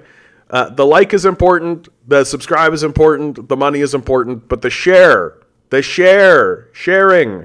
caring. Show that you share. Show that you care. And I'm going to try to help out along those lines a little bit more by I'm going to commit to doing a graveyard walk once a week. I'm going to go back to that format. When I did this last one, a lot of you said back to me, I've really missed these and I really like these. And I think it's important for me to find a way. Like these live streams are really good for a larger, more broad, general sort of thing. But the videos are shorter and more concise. And I think something that you guys could probably share about and that I can share about a little bit more easily. So I'm going to start committing to that. Anyway, like, share, subscribe. You guys know what to do, blah, blah, blah. Seraphim, good to see you. The guy continued to spout Nazi ideals well into the 2000s. Yeah, it wasn't just propaganda. He was a true believer, for sure. Yeah, this was not somebody that was forced to join, says Isaac, but was happy to see the Nazis coming, for sure. Yeah, the argument that they were doing it for Ukrainian sovereignty is stupid. This was the Third Reich. It modeled itself on the Roman Empire, explicitly wanted to be just like that empire. Yeah, it wasn't going to get independence. Yeah, exactly. Like, it straight up was just not going to be an independent place should the Nazis take over. Yeah, there's no sovereignty there for colonized nations under German hegemony. Yeah. Command Genius, why were you on Babylon Bee at the start of the stream? The Babylon Bee is a conservative site. Yeah, it's fine. No. I am of the opinion, Command Genius. You've heard me say it before. I'll say it again. As long as you know the bias, as long as you understand the bias, then it's fine. Like, we don't need to draw lines in the sand and say that the Babylon Bee is off limits because of their conservative bent. Right? Like, here's the National Post article that I was just reading from. They definitely have a conservative bent, right? As long as you're aware of what the bent is, and as long as you know, then it's fine, right? Like, I know what their position is, and it's not we are Nazis. So, yeah. Command Genius, a broken clock, Trudeau with a Hitler stash. Yeah, there is a bit this. Yeah, the only thing the Stalin government did wrong was criminalize homosexuality. I mean, it is an argument worth having, but like, it's not like there was like a big, robust, like, homosexuality movement. Like, it is one of those. I hate to say it, but there is like a for the times kind of argument that comes in, and like, it's baby steps when it comes to that kind of thing. Like they're doing things like getting rid of feudal poverty, and they're doing things like getting rid of the kulaks, and they're doing things like buildings, shooting rockets into space, and like doing all this kinds of crazy technological changes and all this kind of stuff. Like to point out that they weren't advancing along this one line as swiftly as we would have liked them to have done, and then this discredits the entire project. Like, is it unfortunate? Yeah, of course. Like, I would have liked them to advance as well. But I mean, in my own lifetime, I have seen people really struggle with this particular issue. So to think that the Soviets were free of that is... Eric says, I had a conservative telling me that I am a communist parasite for refusing to go with conservative propaganda, which includes the I assume you mean the Book of Communism. Yeah, like... I love that in the conservative mindset, the people who are the parasites are the one that are doing the work. Like that's essentially the line, right? That you go to work every day, you're a parasite.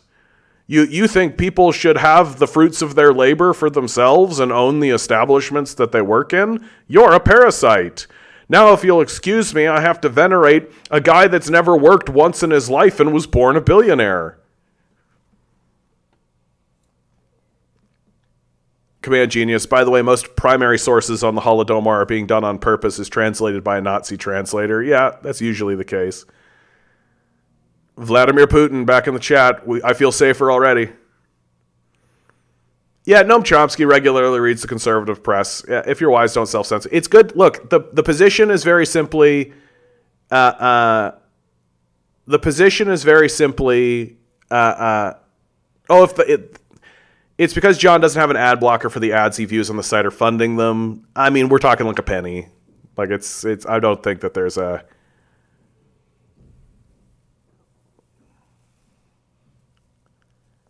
East Germany was the first country to legalize LGBTQ rights. China was second. Cool. How hard it was Trotsky who was advocate. All right. I don't know what you're saying here, bud. What a ridiculous and absurd time we live in right now. What was that article I wanted to... This one. Long history of Ukrainian-Canadian groups glorifying Nazi collaborators exposed by defacing of Oakville Memorial. News broke on July 17th that a war memorial honoring Ukrainian Nazis who served with the German SS recently had the phrase Nazi War Memorial painted on it. These Nazis were part of the openly fascist organization of Ukrainian nationalists in the 14th Volunteer Waffen-SS Grenadier Division, the Galicia Division. The Weisenthal's Canadian Centre representative, Sol Littman, explained that the SS division largely comprised Ukrainians who served with Nazi police battalions and death squads. They committed many massacres and crimes against humanity, including the Huta Pieniek murders of 850 to 900 citizens of Polish descent. The Halton Regional Police were originally investigating the incident as a hate crime, but were forced to change the description of the incident to vandalism. I love that idea. The idea that if you do damage or vandalism to a Nazi memorial, that you're guilty of a hate crime. Brutal. The Organization of Ukrainian Nationalists was founded in 1929. Its fascist and openly anti-Semitic ideology was that Jews and Russian-speaking citizens must be removed from Ukrainian society at any cost. They enthusiastically collaborated with Nazi Germany in the 1940s to exterminate Jews, Russians, and anyone who attempted to protect them. The OUN was only forced out of Ukraine after the USSR took control of the country, upon the end of the Second World War. Bro, I just cannot continue with this. Chrystia Freeland, neo-Nazi glorifying Ukrainian-Canadian groups in modern-day Canada. Like, I therefore support the destruction of Jews and the expedience of bringing German methods of exterminating Jewry to Ukraine. Bro. Oh, this is Bandara. Like, it's just like, it's gotten super super, super obvious. You know? Like, it's gotten super, super obvious. Oh, hold on. Did you not see this? Yeah. Oh, yeah, we love it. Does this article have the... Yeah, hold on. Dude, if you want your mind really blown. Chrystia Freeland standing with red and black flag.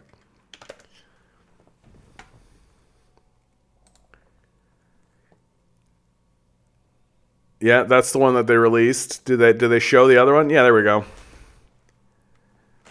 There you go.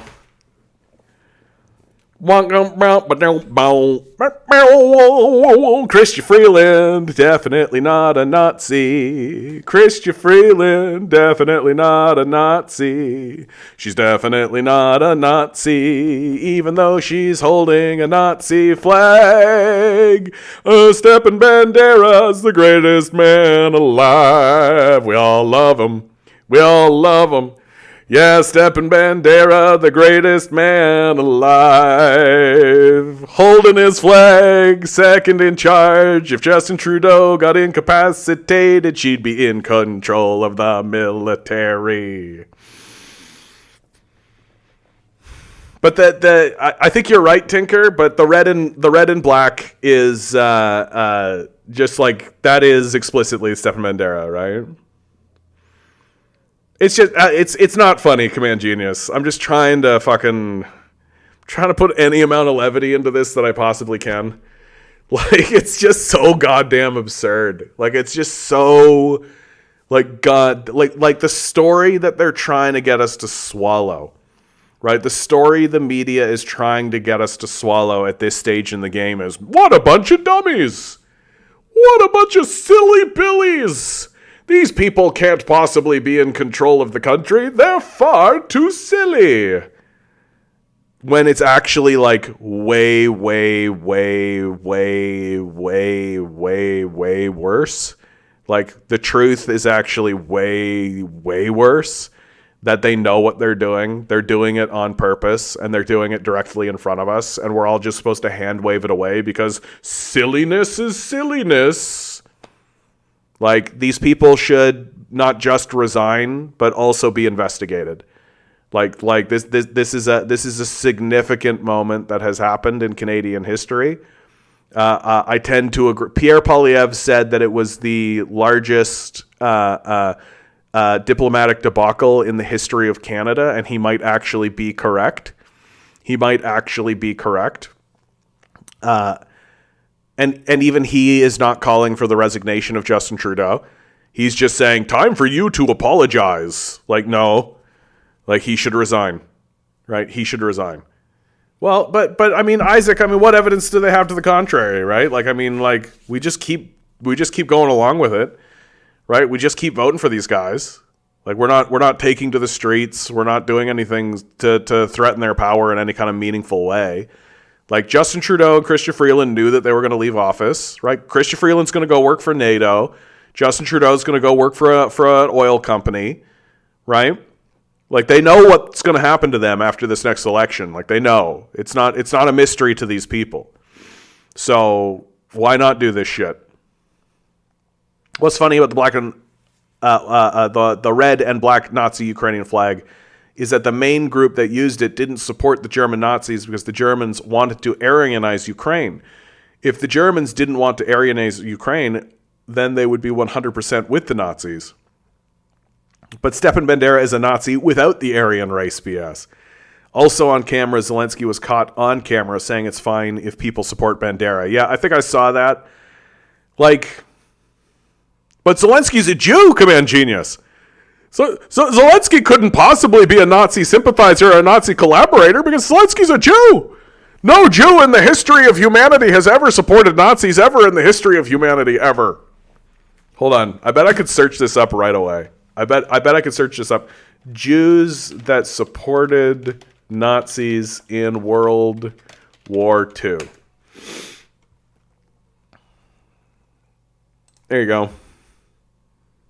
The Jews who fought for Nazi Germany. Right away. Right? Right. What was the safest place for a Jew in Hitler's Germany? A cellar or an attic? A forest? At home with a well-connected Aryan spouse? The answer was in Hitler's military.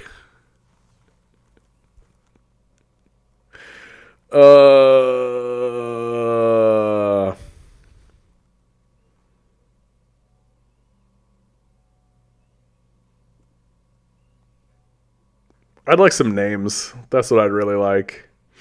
I'd really like a name. Yeah, Obama's black, so there's no racism in America. Exactly. There you go, the Los Angeles Times. The Jews in Hitler's military. But Zelensky's a Jew! Zelensky's a Jew, and so it's not possible that the Nazis would ever be in support of the Nazis. He's never. Taboritsky? Here you go. We got names. Taboritsky. Jew that fought with Nazis.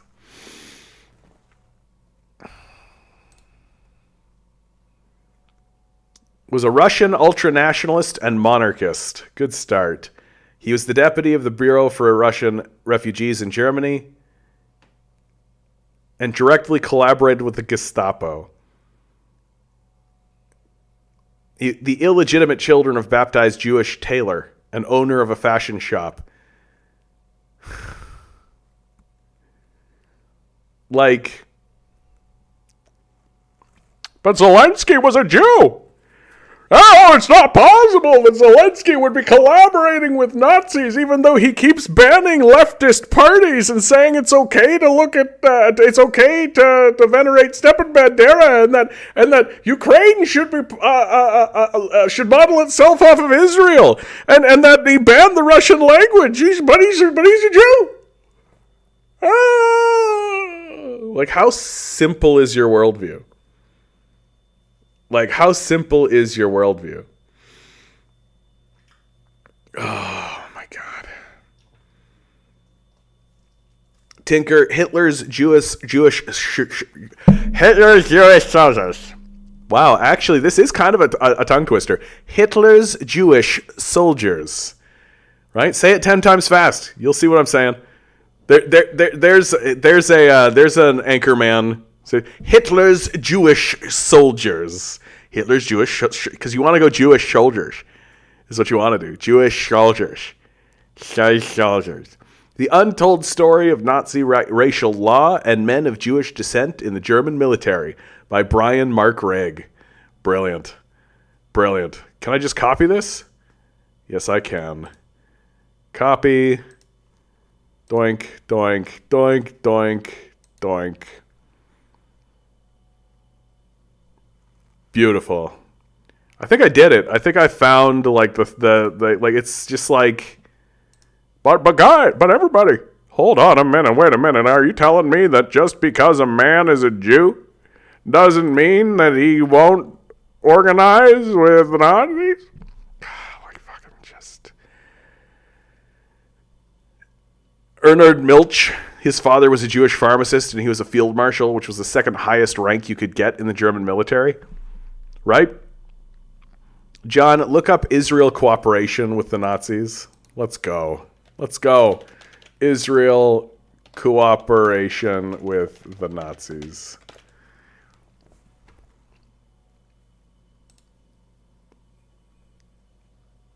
Secret contacts.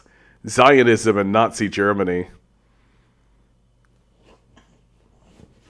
A permanent responsibility. Israel's state archive exposes Zionist efforts to enlist Nazis against Britain. Oh. But John, didn't you know Muslims committed the Holocaust, not Nazis, according to Netanyahu said that recently. I saw that and I didn't bring it up, but now two of you have said it. Netanyahu, Nazi, Holocaust caused by Muslims.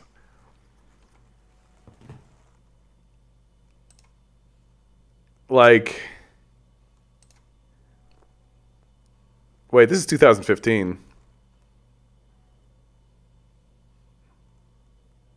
Oh, Netanyahu retracted the statement.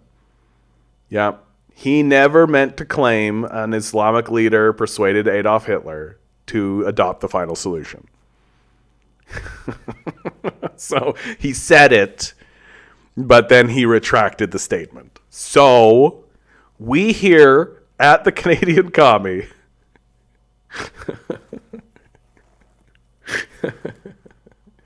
we here at the Canadian Commie believe in evidence-based decision making.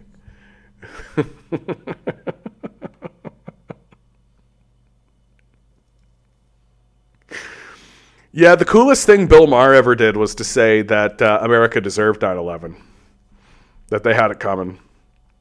That was the coolest thing that he ever did. And then he had his show taken away from him, and then he immediately became a good little boy and never did that kind of shit again.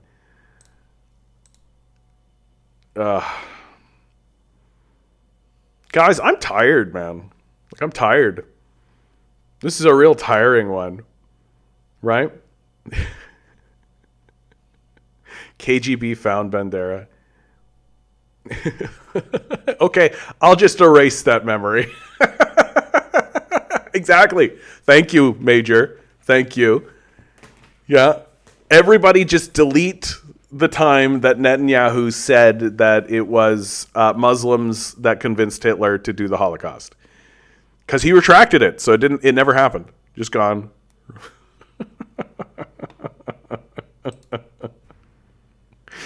Like, holy cow. Like, we live in a world right now. We live in a world right now where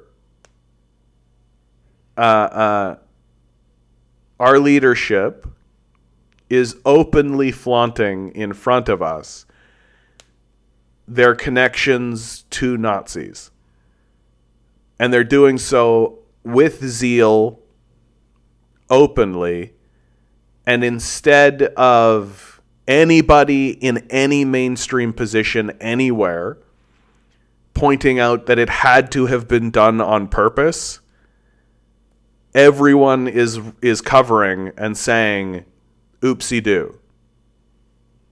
Like, that is absolutely wild to me. That no one anywhere in any mainstream position is saying, no, you had to have known. Like, you had to have known. This isn't an oopsie-doo. You had to have known.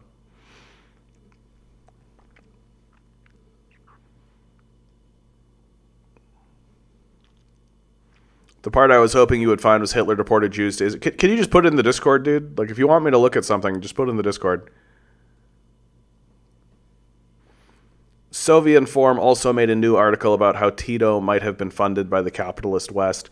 I'm a bit skeptical of this site, man. Like, that you're sending. Like, I have skepticism. Like, I'm not convinced about the previous claim, which was fun. Like, it was fun to go through the idea that Trotsky is an MI6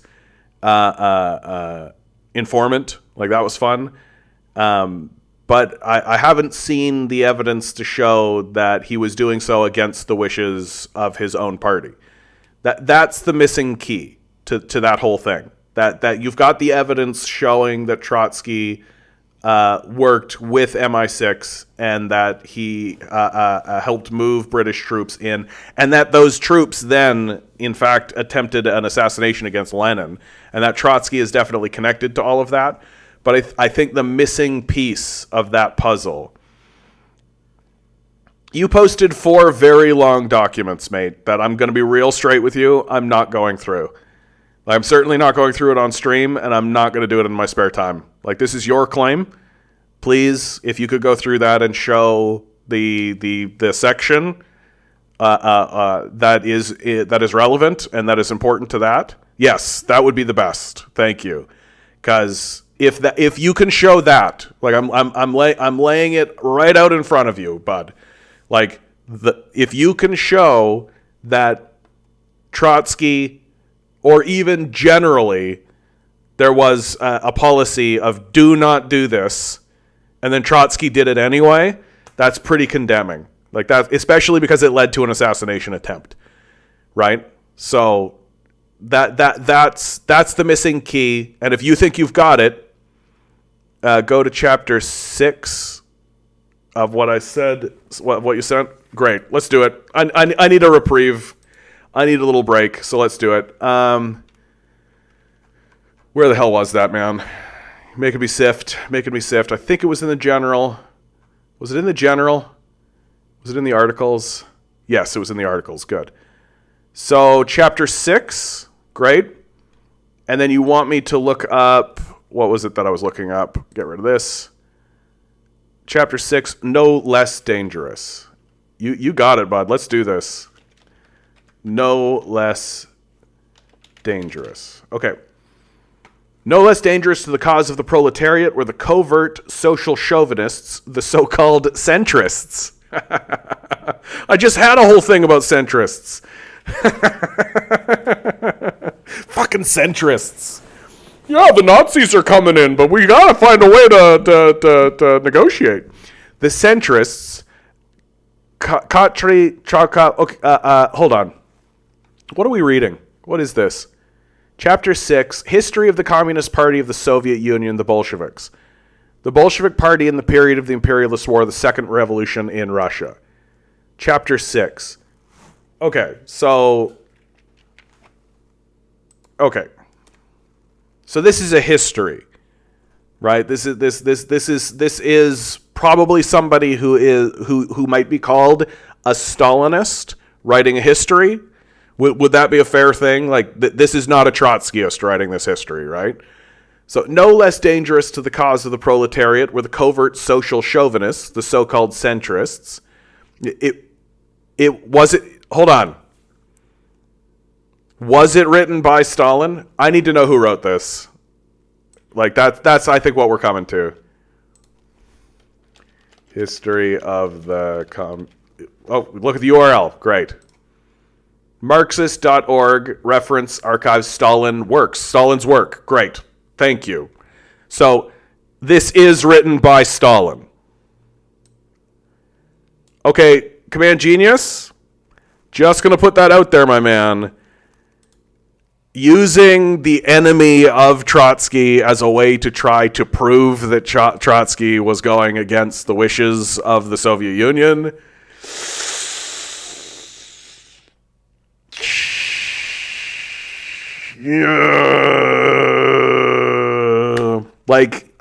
I suspect that Stalin would say some shit about Trotsky.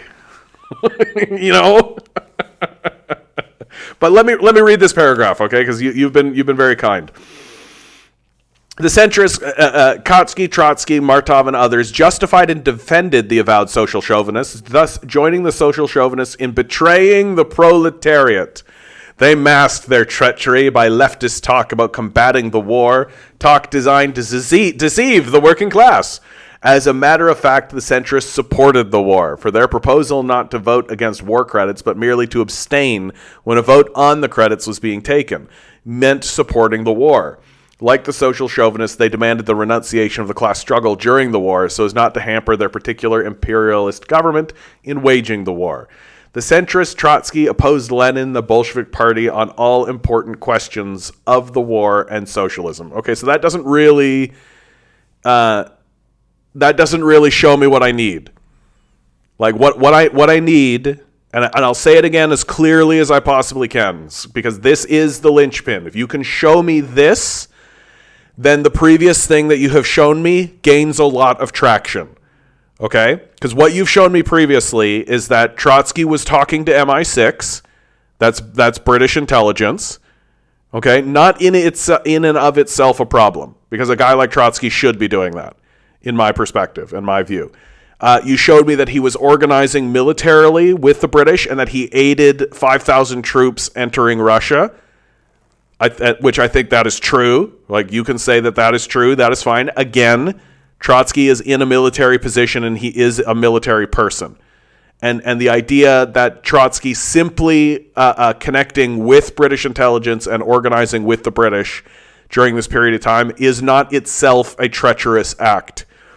And the fact that the British then used that opportunity in order to create an assassination attempt against Lenin is not an indictment of Trotsky, right? That it is completely possible for me to make the argument that Trotsky was moving pieces in a manner that he thought was beneficial for the Soviet Union and that he got taken advantage of.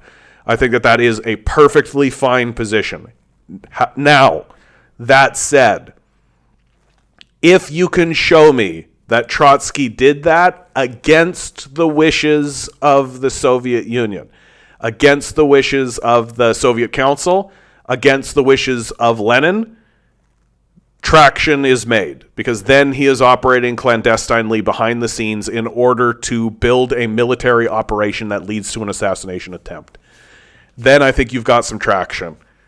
Then I think you get to start saying that Trotsky was an agent of the MI6, because that's what that implies. That implies that he is operating clandestinely against his people. Treaty of Brest-Litovsk would end Russian participation in the Great War. Trotsky was in contact with Britain after. So what? Like, he is supposed to do that. Like, Trotsky is part of the military apparatus of the Soviet Union. Like he should be talking to these guys. Like, that's his role. That's what he's supposed to be doing. It's just not enough. Like, what I need to see is that he is doing so against the wishes of the party. That's what I need to see. But I understand, like, this is a fine argument. He was a general at the time. Yeah, of course he should be in contact with the MI6. Of course he should be.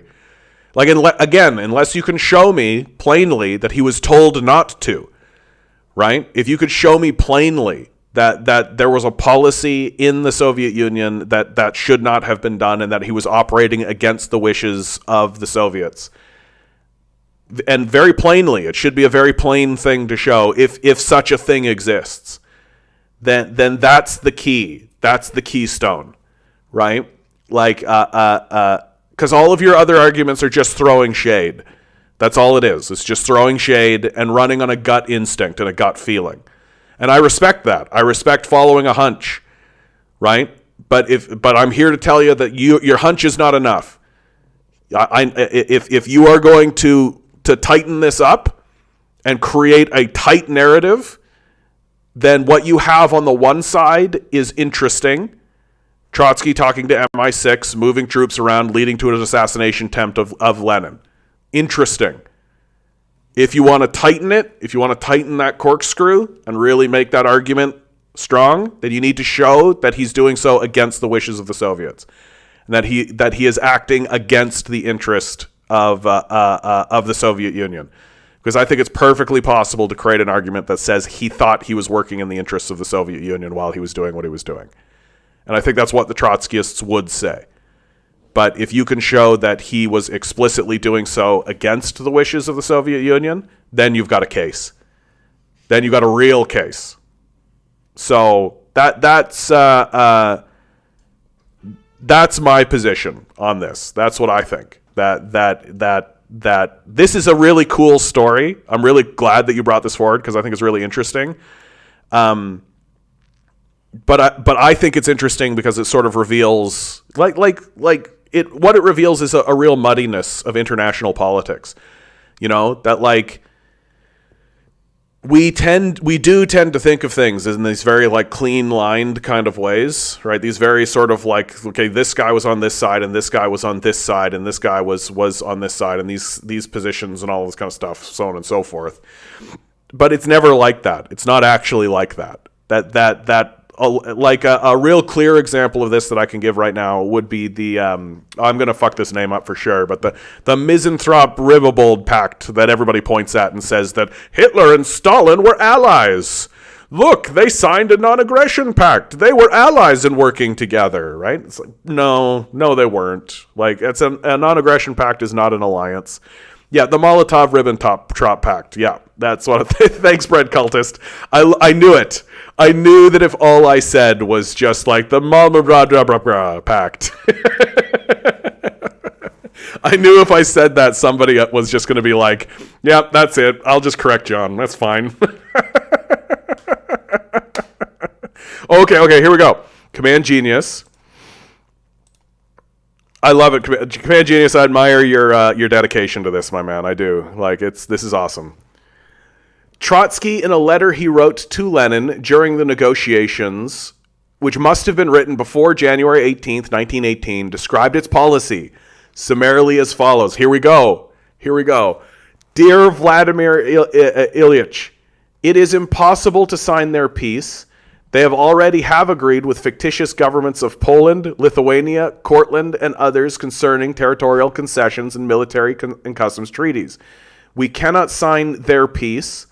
My plan is this. Sorry, for clarity, their peace is Germany? Is that who he's talking about here? We announce the termination of the war and demobilization without signing any peace.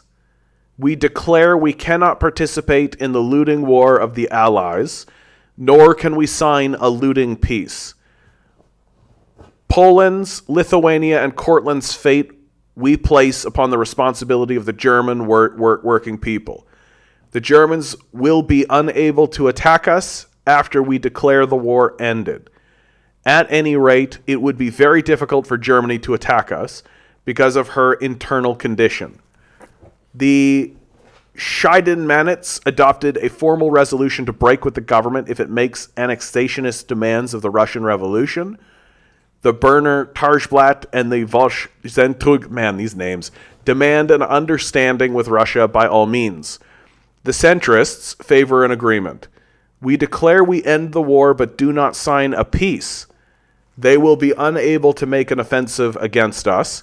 If they attack us, our position will be no worse than now. We must have your decision. We can still drag on negotiations for 1 or 2 or 3 or 4 days. Afterwards, they must be broken off. I see no other solution than that proposed. I clasp your hand. Yours, Trotsky. Answer by direct wire. I agree to your plan, or I don't agree. However, even though Lenin was in favor of peace due to party opposition, he basically responded with that message from January 18, 1918. Message to Trotsky. Stalin has arrived. We will look into the matter with him and let you have your joint answer right away, Lenin. Pass the following along to Trotsky. Please adjourn proceedings and leave for Petrograd. Send a reply. I will wait, Lenin, Stalin. So I'm not sure what this is showing. Is this showing that Trotsky knew the Germans were not capable of attacking? That was his position. But then he uses, as a justification for working with MI6 and moving those British troops in, he uses the Germans as the justification. Is that the argument? It shows that Trotsky knew that the Germans were unable for attacking. He certainly admits it here. Yes. And so I think you actually do have a point here, Command Genius. I think this is interesting.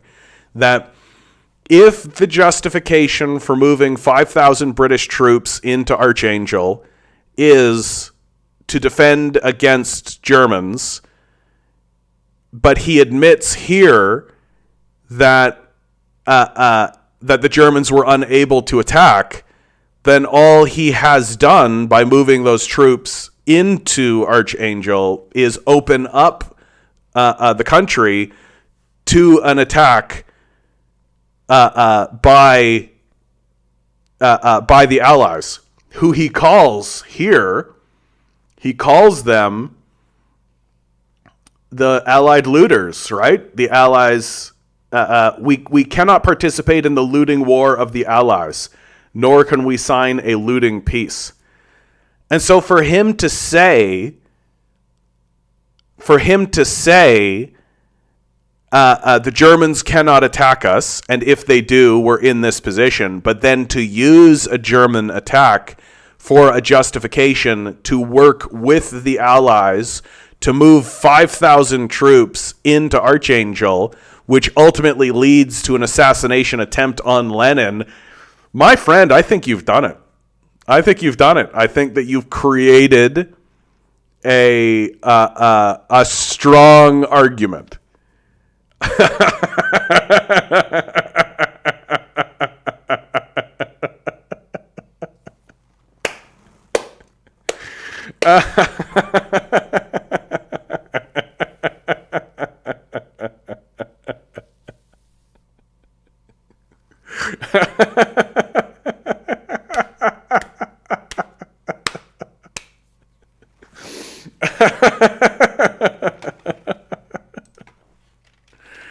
Trotsky's all leather outfits. Oh yeah. Oh yeah. Oh yeah, look at this guy. Look at him. What a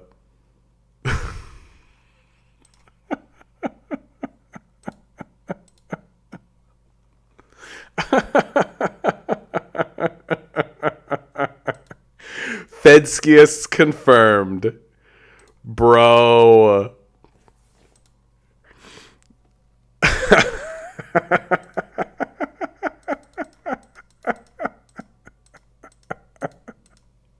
What the fuck happened this week, man? This is the winner, right? This is the winner. Camera 1, camera 2. No, that one's blurry. This is the winner for sure. Yeah. Yeah. Yeah. Trotsky looking good. This isn't Trotsky, but close enough. Close enough. Dude, okay. Let's go over this one last time. All right? One last time. The argument is based on these documents that have been released by MI6, right? And then broken apart by this fellow, Saeed Taimouri, from Sovinform.net, who went through these documents, which he then provided. He shows that MI6, that Trotsky was working with MI6 in order to, what's the exact phrase? Yeah. In late May, the British decided to send a small military force to Archangel in northern Russia, which Trotsky facilitated. That Trotsky worked with MI6 to have 5,000 troops, British troops, land in Archangel in northern Russia on the idea that this would work against the Germans. Yeah, under the pretext and cover receiving aid against the Germans. The embarrassment is cursing, there's only too much foundation. While Germany is, but MI6 is then saying, while Germany is in a position to make an immediate attack. So MI6's position is that the Germans are in a position to make an immediate attack, but then Trotsky's own position is that they aren't. It'd be very difficult for Germany to attack us because of her internal condition. And so, if Trotsky believes that Germany cannot attack, then he is...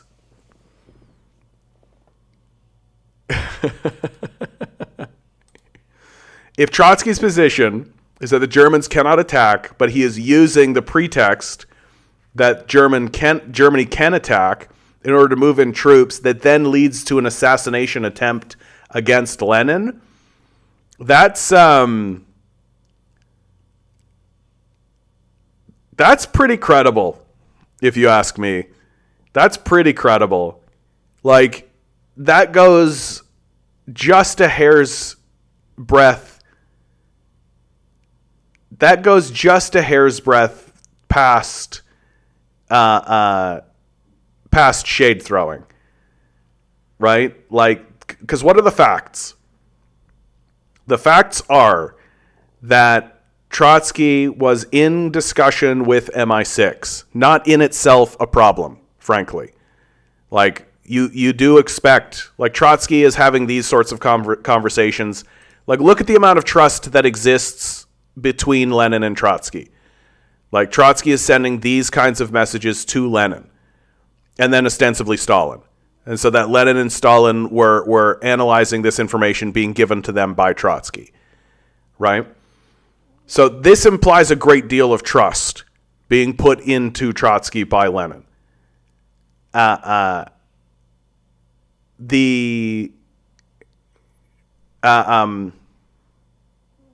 so it's probably the case that Lenin himself understood that Trotsky was talking to MI6, right? Like, I just don't buy this line that says that because he was talking to MI6 that's evidence of treason. I just don't think so.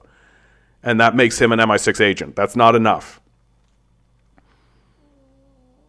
But this argument that shows, like, we end the war but do not sign a peace, they will be unable to make an offensive against us. So if he is saying that the Germans are going to be unable to make an offensive against us, then why is he having the British send 5,000 troops to Archangel to defend against the Germans? Right? So that doesn't make sense. And all it does is open up the opportunity for the British to launch an assassination attempt against Lenin.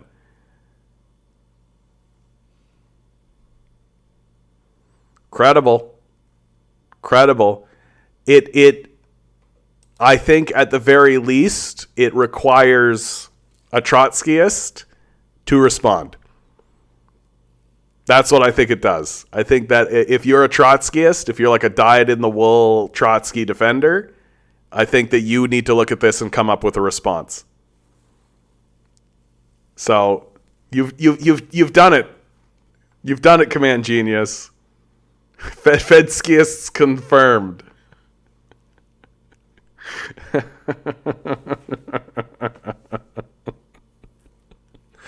And let me be really clear on something, guys, when I'm talking about this. Like, I don't really actually care that much. No.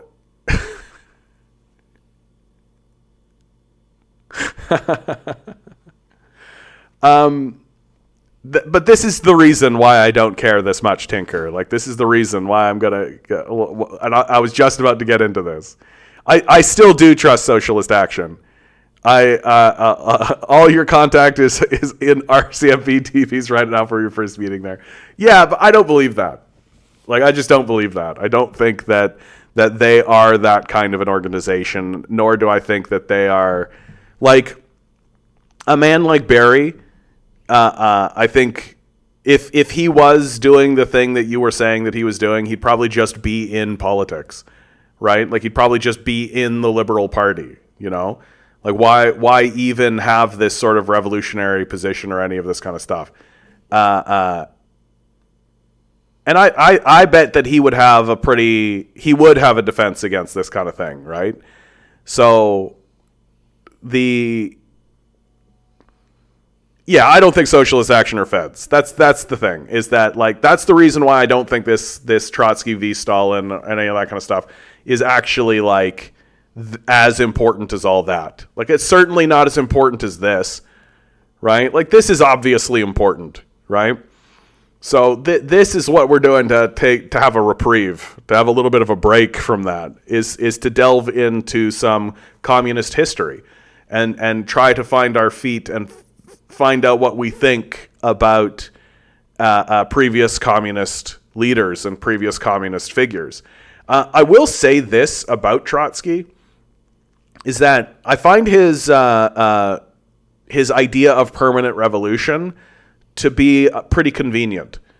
You know, that the idea of permanent revolution from Trotsky's position is either he is the leader of a revolutionary against a, by definition, illegitimate state, or he is the leader of that state that is then in a permanent revolution. And so he is always the leader, right? Like, he is always at the top of the chain in his own perspective and in his, like, that to me is what makes it so, is so convenient. Like, it's a convenient ideology for someone like Trotsky to create. That the second he is not the leader of the Soviet Union, it's suddenly a dictatorship of bureaucracy, an illegitimate state run that has betrayed the communist spirit, and that he is now the true leader of the Communist Party, fighting a permanent revolution against it. Well, do you think he would have talked that way if he beat Stalin? Like, if the election happened and he defeated Stalin, do you think he'd talk that way? No, he would say, I am the leader of the Communist Party and the leader of the permanent revolution. Off we go. Right? That's it.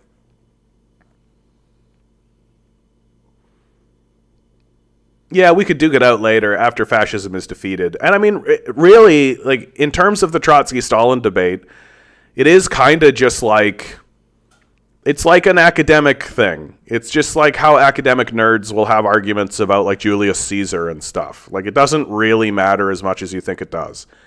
You know? Like the conversations that are important in today's discourse are things like, are the Soviets as bad as the Nazis? That's a really important conversation to be having right now, right? Because there's a huge push by people like Jordan Peterson, by people like the National Post, by organizations like the National Post, right? Capital is putting forward this idea that the communists were just as bad as the Nazis, right? Like, there's a real conversation that you should be really digging into a lot more.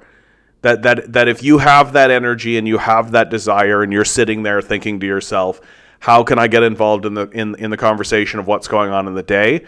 Well, there you go. Were the Soviets as bad as the were the communists as bad as the fascists, as the Nazis, right? Because lots of people say that. People say that to me. I get that all the time, and the fastest response that I have come to talk to those people is to say, well, you must not know anything about the subject. Like, if that's what you're actually saying, like, it is Holocaust revisionism. Like, it's outright removing and to pretend as though the gulags were even remotely close to what the Holocaust represented is a joke. So to me, when we're having these conversations, it's like vacation time. I don't stake anything on it. Oh yeah, the GOP plan 2025. I watched that video, and it's basically what I thought it was going to be. There's something, and you were doing this before, Eric. So I wanna honor you. Hey, pissed off Canadian. I feel like I haven't seen you in a long time. Is this the one that you were talking about, my man? The Hayavar Agreement was an agreement between Nazi Germany and Zionist German Jews signed on August 1933. The agreement was finalized after 3 months of talks. It was a major factor in making possible the migration of approximately 60,000 German Jews to Palestine in 1933 to 1939. The agreement enabled Jews fleeing persecution under the new Nazi regime to transfer some portion of their assets to British Mandatory Palestine. So the Nazis worked with the Zionists in order to build Israel, is what I'm reading here. You can read Project 2025 on their website. You don't need to email them. Good. That's what I like.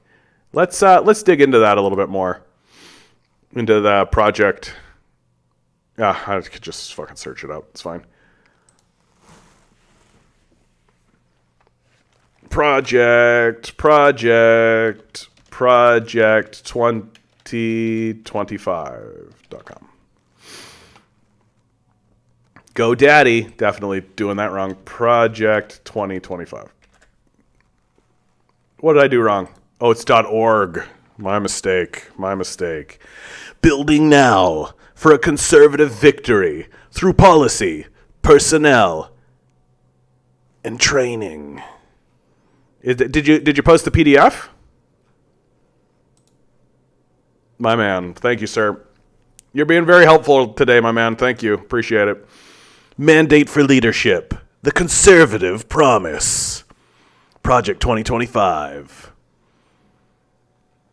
So the reason why they're calling it Mandate for Leadership, right, the Conservative Promise, the Mandate for Leadership is essentially saying, and this is a 920-page document, so we're definitely not going through all of this tonight, but it's essentially them saying, hey, you know, the executive branch, it should just be the decision-making apparatus.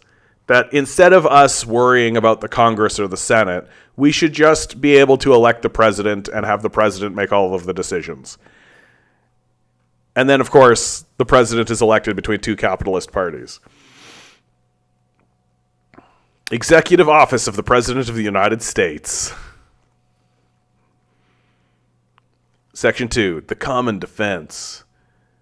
Department of Defense, Department of Homeland Security, Department of State, Intelligence Community, media agencies, U.S. Agency for Global Media, Corporation for Public Broadcasting, Department of Health and Human Services. Like, my assumption is that all of this is it's just going to be like a horror show of like total nightmare. A note on Project 2025. We want you. The 2025 Presidential Transition Project is the conservative movement's unified effort to be ready for the next conservative administration to govern at 12 noon, January 20th, 2025. Welcome to the mission. By opening this book, you are now part of it. Oh boy, guys, we're part of it. Indeed, one set of eyes reading these passages will be those of the 47th President of the United States, and we hope every other reader will join in making the incoming administration a success. Donald Trump is not going to read this document. History teaches that a president's power to implement an agenda is at its apex during the administration's opening days. To execute requires a well-conceived, coordinated, unified plan, and a trained and committed cadre of personnel to implement it. In recent election cycles, presidential candidates normally began transition planning in the late spring of election years or even after the party's nomination was secure. That is too late. The federal government's complexity and growth advance is a seemingly logarithmic rate every 4 years. For conservatives to have a fighting chance to take on the administrative state and reform our federal government, the work must start now. The entirety of this effort is to support the next conservative president, whoever he or she may be. Good for them. Good for them. Good for you guys. You said or she. Good for you guys. That is growth. Right there. That is what that is. We just watched growth in the Conservative Party. God damn it. Well done. In the winter of 1980, the fledgling Heritage Foundation handed to President-elect Ronald Reagan the inaugural Mandate for Leadership. This collective work by conservative thought leaders and former government hands, most of whom were not part of Heritage, set out policy prescriptions agency by agency for the incoming president. The book literally put the conservative movement and Reagan on the same page, and the revolution that followed might never have been, save for this band of committed and volunteer activists. With this volume, we have gone back to the future, and then some. Yeah, I like that they're evoking Reagan, probably the largest disaster in American history. Sweet. Let's destroy the country steadily over 40 years. It's not 1980. In 2023, the game has changed. The long march of cultural Marxism through our institutions has come to pass. These guys don't know what Marxism is. Cultural Marxism is a straight-up Nazi dog whistle. The federal government is a behemoth, weaponized against American citizens and conservative values, like lynching, with freedom and liberty under siege as never before, like the freedom to own slaves. The task at hand is to reverse this tide and restore our republic to its original moorings. It's too great for one conservative policy shop to spearhead. It requires the collective action of our movement. With the quickening approach of January 2025, we have 2 years and one chance to get it right.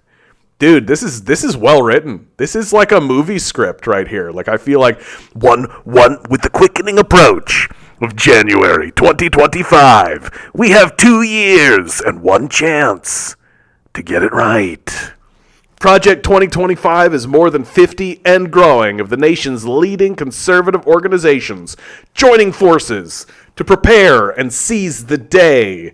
The axiom goes, personnel is policy, and we need a new generation of Americans to answer the call and come to serve. This book is functionally an invitation for you, the reader, Mr. Smith, Mrs. Smith, and Miss Smith, to come to Washington or support those who can. Our goal is to assemble an army of aligned, vetted, trained, and prepared conservatives to go to work on day one to deconstruct the administrative state. The project is built on 4 pillars. Here we go. Pillar 1. This volume puts in one place a consensus view of how major federal agencies must be governed, and where disagreement exists, brackets out these differences for the next president to choose a path. Pillar 2 is a personnel database that allows candidates to build their own professional profiles and our coalition members to review and voice their recommendations. These recommendations will then be collated and shared with the president's elect team, greatly streamlining the appointment process. Pillar 3 is the Presidential Administration Academy, an online educational system taught by experts from our coalition, like PragerU. For the newcomer, this will explain how the government functions and how to function in government. For the experience, we will host in-person seminars with advanced training and set the bar for what is expected of senior leadership. In Pillar 4, the playbook, we are forming agency teams and drafting transition plans to move out upon the president's utterance of, "So help me God." As Americans living at the approach of our nation's 250th birthday, we have been given much. As conservatives, we are as much required to steward this precious heritage for the next generation.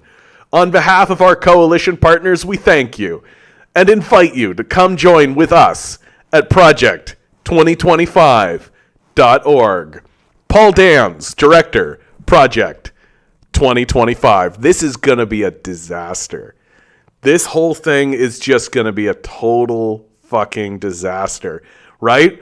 Anybody hear me read that thinking to themselves like, oh boy, I can't wait? Oh boy, I can't wait for these conservatives to take over and destroy the country. Here we go. Deputy Director of the Center for Energy and Environment, Senior Fellow at the Competitive Enterprise Institute, Managing Partner at Boyden Gray and Associates. These are the authors. The Director of the Center for Education Policy at the Heritage Foundation, Senior Fellow in Economic Policy at the Thomas A. Rowe Institute for Economic Policy Studies at the Heritage Foundation, Professor of Law at Michigan State University. Oh, there you go. That's nice. Research Fellow for Cybersecurity, Intelligence, and Emerging Technologies in the Border Security and Immigration Center at the Heritage Foundation. I'm seeing a lot of the Heritage Foundation.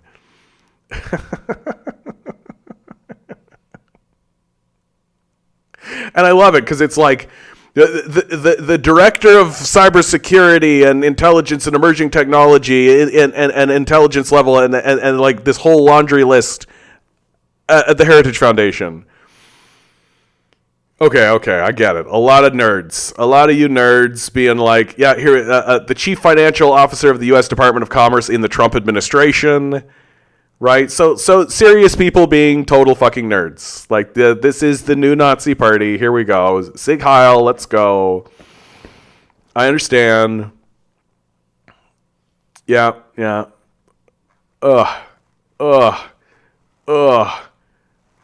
So many authors. Contributors. So many total losers. So many total losers. Forward. Wow, the introduction wasn't enough. Now we need a forward.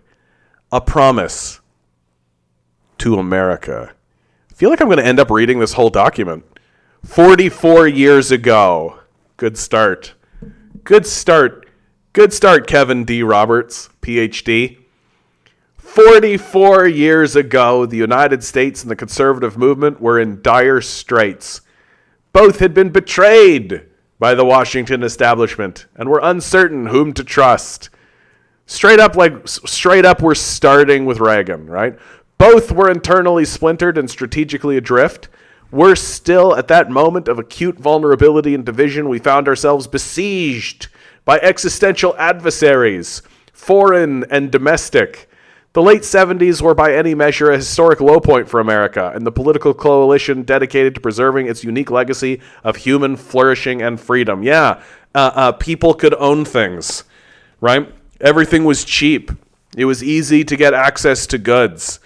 A single wage earner could have a house and kids and a car, right? This is the destruction of America right here. Yeah, everything's really terrible during the post-New Deal era. Like, these guys are psychos, and I love it. I love how psycho this is going to be. Like, this is it. This is it, you guys. Like, we're going to go through a document that is written by total outrageous psychopaths who actually genuinely think that they're not psychopaths.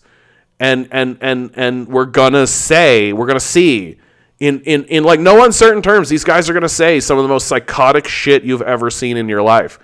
And we're just going to be like, there they are, just being psychos. Being like, yeah, it's totally cool to throw babies off of bridges. That's a normal thing that should happen. Oh, yeah. Yeah, remember, download the entire Marxist Internet Archive library before the 2025 fascist government bans it. Oh, yeah. This will somehow be worse than Reagan. Yeah, it will be worse than Reagan. Like, I think that within the Reaganite conservatives, there was like a genuine belief that what we're doing is actually going to help. And I think that that's gone. Like, I don't believe that these guys think that they're going to help. I think that they think they're going to help themselves. And their response to people who suffer will be just work harder. You're just not working hard enough. That's their justification for everything. Yeah, I'm afraid of how quickly things might accelerate and everything will be way worse in the blink of an eye. Yeah, oh yeah, it'll be fast. It'll be super fast. This will be a fascist. Corporatism is the main aspect of fascism. The Heritage Foundation will be the main corporation during the fascist era of America. Yeah, heritage. We should start, the heritage of America, right? Like slavery. We want to remember our heritage. We should start placing tank ditches and dragon's teeth on the USA-Canadian border just in case, yeah. One of the first things they talk about is trans people. Oh, good. So they've really got their ducks in a row. I definitely think you should read the whole document on stream because of how important it is. You know what? I didn't think I was going to enjoy it so much. But that last thing that I read there, that was really like this. Who wrote this? Paul Dans? Is that his name? Paul Dans? Paul Dans. He really wrote a humdinger. I was really on board with that. All these people who signed this should be profiled and put on a list. They are on a list, Bread Cultist. Look. There it is. The list. It's right here. So already done, Bread Cultist. Don't worry about it. See? That's capitalist innovation. There you go. This is the efficiency that we're all talking about. And they are profiled. Look, here they are. Profiled. Right here. Little write-ups. Stephen Groves is the Margaret Thatcher Fellow in the Margaret Thatcher Center for Freedom at the Heritage Foundation. Capitalist efficiency and innovation already doing its work for you, Bread Cultist. Aren't you so happy that you're part of capitalism? Dude, already. I know this is going to be a disaster, not just because of the Reaganite stuff, but because of this, the cultural Marxism. Like, what the hell are you talking about with this cultural Marxism? Who are these cultural Marxists? Like, what are you talking about? Okay, I gotta move on. As much of a Maoist as I am, I think I'm starting to like Dangism now that this exists. Yeah. Like, Command Genius, I think that's sort of my position as well. Like, I completely understand the Maoists, and I understand why they were skeptical of the Dangists, for sure. But, like, I think the Dangists are, like, living in a reality that exists, and that the more you understand the nature of the reality that you exist in, the more the Dangists make sense, right? And that's not to discredit the Maoists. I think that that's an important thing to say, is that the Maoists, I think, were extremely important and were absolutely correct to be a voice of opposition against the Dangists. Absolutely correct to do so. And so, but I think it just shows you that growing from one mode of thought to another is always going to have that kind of struggle. There's always going to be a struggle. And I think that struggle is important. And so, I respect both positions, and I understand why they hold those positions. Like, can you imagine if you fought against, like, imperialist armies and, like, literally put your life on the line and, like, shot at people and killed people and fought in a war and, like, expropriated territory and got rid of landlords and everything, and then along came a section of your party that were just like, yeah, maybe we should negotiate with these guys and, like, let them in and do business with them. I'd be like, fuck you. That's what I'd be like. So I get it. Like, I definitely get it. Oh my God, they actually do the cultural Marxism Jewish conspiracy. Yeah, okay, dude. We'll get there. I think I am going to do it. Maybe not tonight.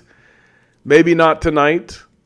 Maybe I'll take a little bit out of every cast, and we'll do we'll read a chapter. How about that? We'll read a chapter, because I think this is an important document. Like this just based on the forward alone. Today, America and the conservative movement are enduring an era of division and danger akin to the late 70s. Now, as then, our political class has been discredited by wholesale dishonesty and corruption. Well, discredited by your own actions, mainly. Look at America under the ruling and cultural elite today. Inflation is ravaging family budgets. Drug overdose deaths continue to escalate. And children suffer the toxic normalization of transgenderism, with drag queens and pornography invading their school libraries. Overseas, a totalitarian communist dictatorship in Beijing is engaged in a strategic, cultural, and economic Cold War against America's interests, values, and people, all while globalist elites in Washington awaken only slowly to that growing threat. Moreover, low-income communities are drowning in addiction and government dependence. Contemporary elites have even repurposed the worst ingredients of the 1970s radical chic to build the totalitarian cult today known as the Great Awakening. And now, as then, the Republican Party seems to have little understanding about what to do.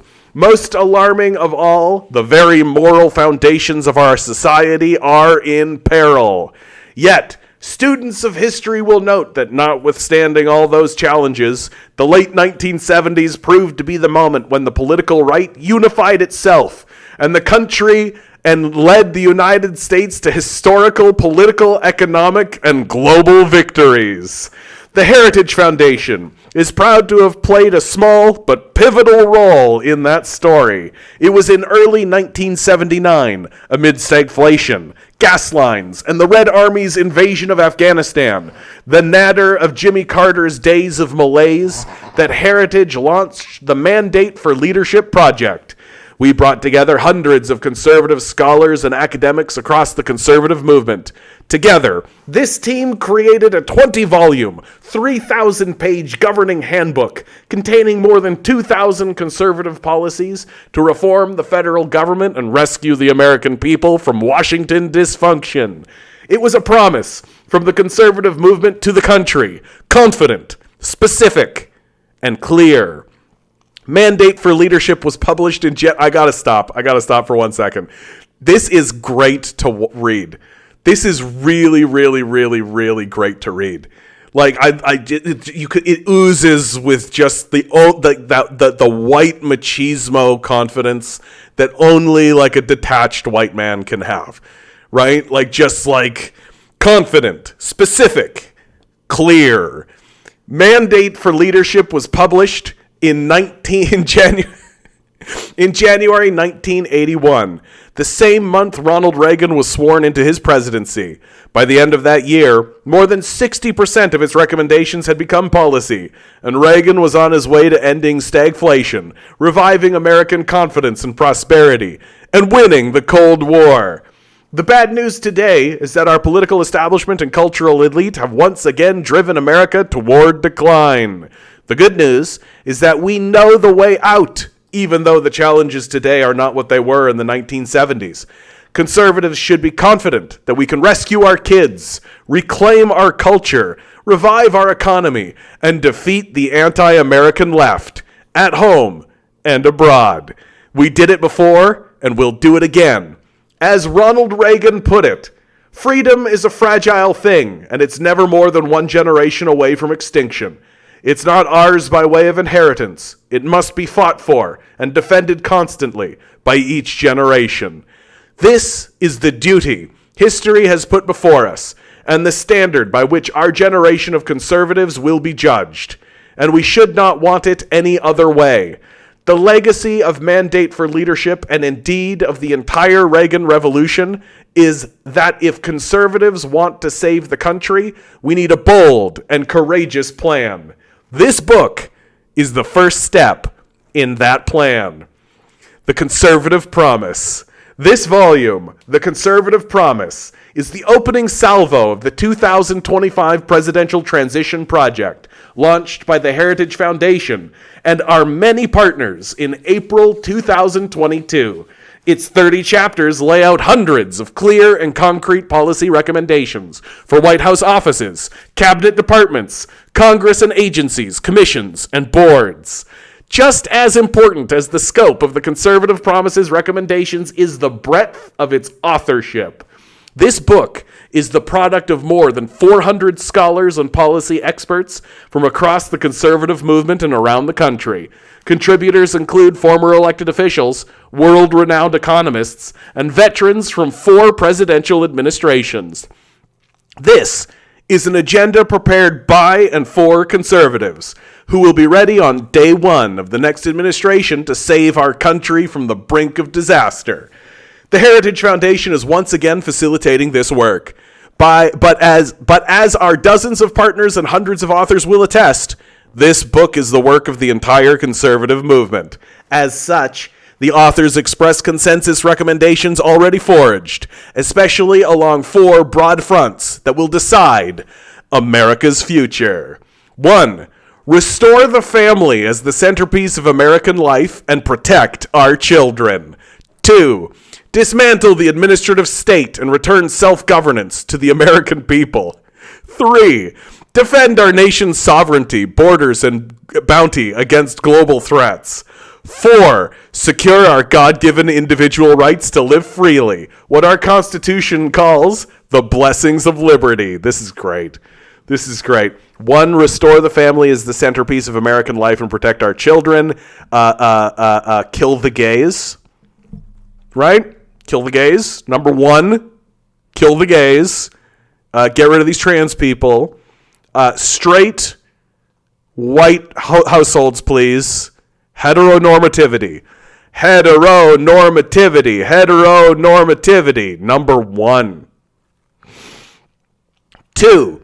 Dismantle the administrative state and return self-governance to the American people. No welfare. Get rid of all the welfare. War, fine. Infinite war. As we say in number 3, defend the nation's sovereignty, borders, and bounty against global threats. Infinite war forever. Self-governance to the American people. Take care of yourselves. Free market. 4, secure our God-given individual rights to live freely with slaves.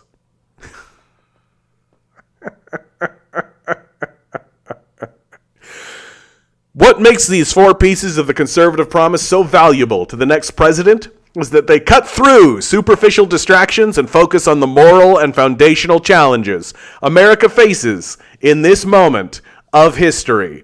This was one of the secrets of conservative success in the Reagan era. One our generation should emulate. The fact that they're so hard for Reagan. They're so fucking hard. They're so hard for Reagan, man. Conservatives have always been really hard for Reagan, but like, you'd think by now that even conservatives would be like, yeah, the whole trickle-down idea didn't work. It's pretty obvious that the trickle-down reason, like that whole thesis, is the reason why we're in the position that we're in today. Like, them trying to do nothing but blame the left is sort of embarrassing, as Reagan was like the very centerpiece of the cause of the decline of American society in very clear and obvious ways. Like, trickle-down economics failed. Pretty black and white. Trickle-down economics has failed. It's really, really, really, really, really, really obvious that that's the case, and Reagan was the guy that brought that in. As in the late 1970s, Americans today experience the failures of political and cultural elites in countless ways. In the job market, in the grocery store checkout lines, on the street and in our schools, in the media and within our institutions. But in truth, these daily dysfunctions are not innumerable problems, but innumerable manifestations of a few core crises. See, that paragraph right there is actually true. Like, this is the reason why the right gains support, is because they say stuff like that, and it's true.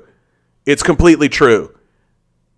It's just that they say the few core crises is wokeism, right? Or the left, right? When the few core crises is capitalism, right? But capitalism is the crisis. That and so they're acknowledging that there's a problem, but they refuse to acknowledge what the problem actually is.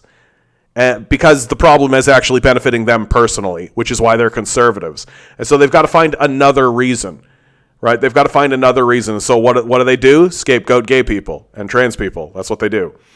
In 1979, the threats we faced were the Soviet Union, the socialism of 1970s liberals, and the predatory deviancy of cultural elites. Reagan defeated these beasts by ignoring their tentacles and striking instead at their hearts. His approach to the Cold War: we win and they lose. Yeah, the Russians definitely lost by abandoning communism. They definitely lost. His economic agenda: the human dignity of work and its many rewards. How's that gone? How's that gone? Right? His platform in the culture wars. I love that they call it the culture wars. That's my favorite. That they are the ones calling it the culture wars. Like, it's not an academic thing. Yep. This is basically enemies everywhere, even under your bed. Yep. His economic agenda.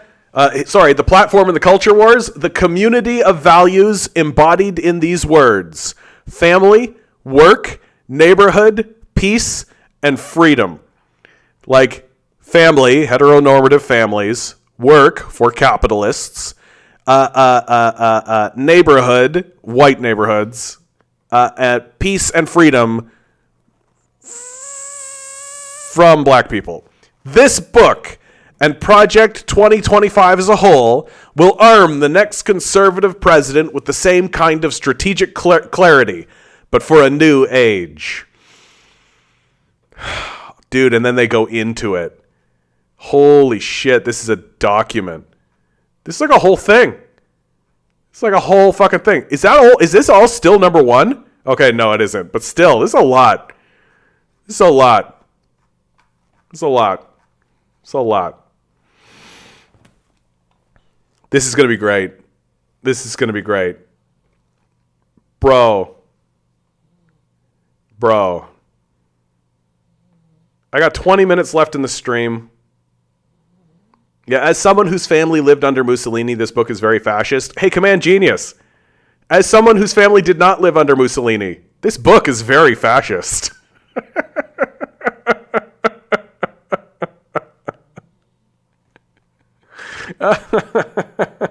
Yeah, these oligarchs have ruled over humanity since antiquity and will never give up their wealth and power unless a revolution is waged against them. Yeah. And like, here it is. Like, I thought that they were going to be like kind of vague with this, but it's right here. Promise 1, restore the family as the centerpiece of American life and protect our children. Okay, here we go. I want to know how explicit this is going to get. Like, how explicit do you think this is going to get? Like scale from 1 to 10. How explicit is this going to get, do you think? You gotta believe that it's gonna be high, right? Like, you gotta believe, like what's 10? Like, let's set the parameters. 10 is literally like criminalize and round people up, right? Straight up, that's 10. You can't go higher than that. Like let's go find the trans people, let's go find the gay people, and round them up. That's got to be 10, right? Okay. Promise 1.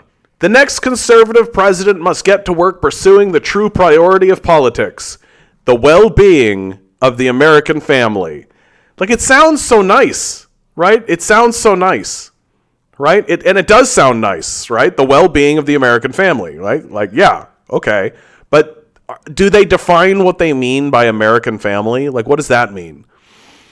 In many ways, the entire point of centralizing political power is to subvert the family. Its purpose is to replace people's natural loves and loyalties with unnatural ones. You see this in the popular left-wing aphorism, government is simply the name we give to the things we choose to do together. Right, that's literally factually true. But in real life, most of the things people do together have nothing to do with government. These are the mediating institutions that serve as the building blocks of any healthy society. Marriage, family, work, church, school, volunteering. The name real people give to the things we do together is community, not government. Our lives are full of interwoven, overlapping communities, and our individual and collective happiness depends upon them. But the most important community in each of our lives and the life of the nation is the family. Today, the American family is in crisis. 40% of all children are born to unmarried mothers, including more than 70% of black children. There is no government program that can replace the hole in a child's soul, cut out by the absence of a father. Fatherlessness is one of the principal sources of American poverty, crime, mental illness, teen suicide, substance abuse, rejection of the church, and high school dropouts. And here I was thinking it was capitalism. Oh, God, you know what, guys? I've been convinced. That's it. We're changing the name of the show. That's it. I am now the fatherless Canadian. That's what we're doing now. We're changing everything. I thought that all of this was because of capitalism. No? Oh, it's just fatherlessness. Well, what causes fatherlessness? What causes that? Do they say? Let's find out. Oh my God. So many of the problems government programs are designed to solve, but can't, are ultimately problems created by the crisis of marriage and the family. The world has never seen a thriving, healthy, free, and prosperous society where most children grow up without their married parents. If current trends continue, we are heading towards social implosion. This is number one. This is their number one concern. Number one concern, fatherlessness. Are they asking what's causing fatherlessness? Are they discussing what's going on so that there's all of these fatherless children around? No? Interesting.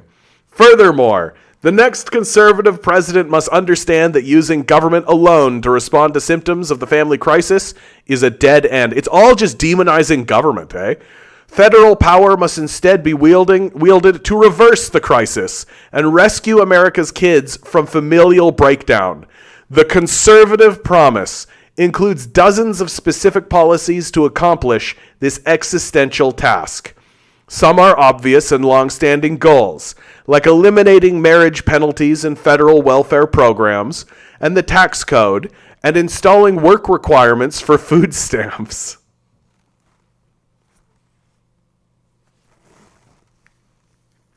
The reason why people are on food stamps is because they can't find work.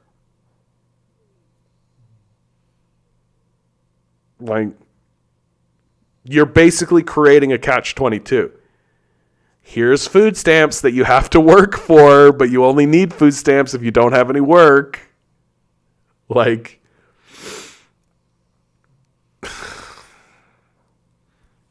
fuck, these people are dumb. These people are very stupid. Like, this is stupidity. Like, the Nazi thing is not stupidity. This is stupidity.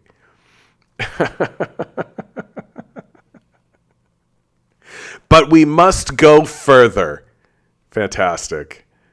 It's time for policymakers to elevate family authority, formation, and cohesion as their top priority, and even use government power, including through the tax code, to restore the American family. So government is bad unless we can use it to force people to have families.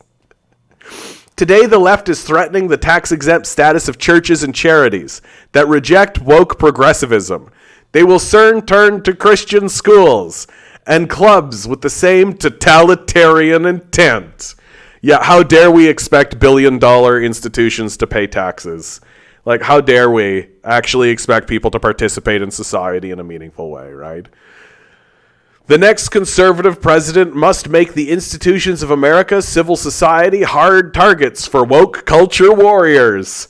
This starts with deleting the terms sexual orientation and gender identity, diversity, equity, and inclusion, gender, gender equality, gender equity, gender awareness, gender sensitive, abortion, reproductive health, reproductive rights, and any other term used to deprive Americans of their First Amendment rights out of every federal rule, agency regulation, contract, grant, regulation, and piece of legislation that exists.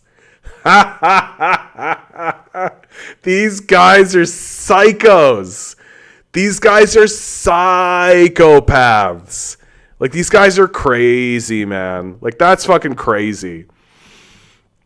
This is, thank you, Leon, for asking, a good opportunity. And now I suddenly have 4 people. Robin Badfellow, good to see you. We are reading the 2025 Mandate for Leadership, which is the Republicans, the conservative organizations, specifically the Heritage Foundation, coming together to make a Reaganite-style policy document. And I have decided that I'm going to take probably the last half hour of the show in order to read through fully this 920-page document. Mainly because it's so actually well written. It's actually like very exciting. It's a very exciting document where they're quite straightforwardly saying the quiet part out loud. Like, this is some pretty basic Nazi shit. Like, we've already encountered some pretty terrifying shit here. Here we go. Pornography. Manifested today in the omnipresent propagation of transgender ideology and sexualization of children, for instance, is not a political Gordian knot, inextricably blinding up desperate claims about free speech, property rights, and sexual liberation and child welfare. It has no claim to First Amendment protection. Its purveyors are child predators and misogynistic exploiters of women. The irony is that, like, Andrew Tate is very popular on the right. Their product is as addictive as any illicit drug and as psychologically destructive as any crime. Pornography should be outlawed. The people who produce and distribute it should be imprisoned. The people who produce and distribute it should be imprisoned. Educators and public librarians who purvey it should be classified as registered sex offenders, and telecommunications and technology firms that facilitate its spread should be shuttered. You know what's so psychotic about this? Like, what's pornography? Like, what's pornography? Like, if I go like this, well, hey, everybody, is that pornography? What's pornography? Who decides what is or is not pornography? What's pornography?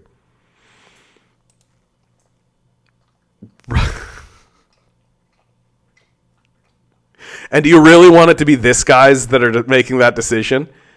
Says the people who jerk off to trans food porn. Exactly.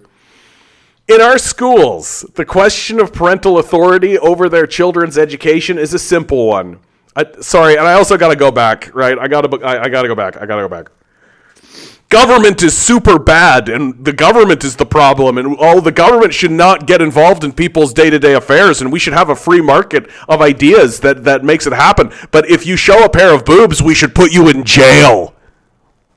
We should get this state organization and the government to come and imprison you for showing your boobs.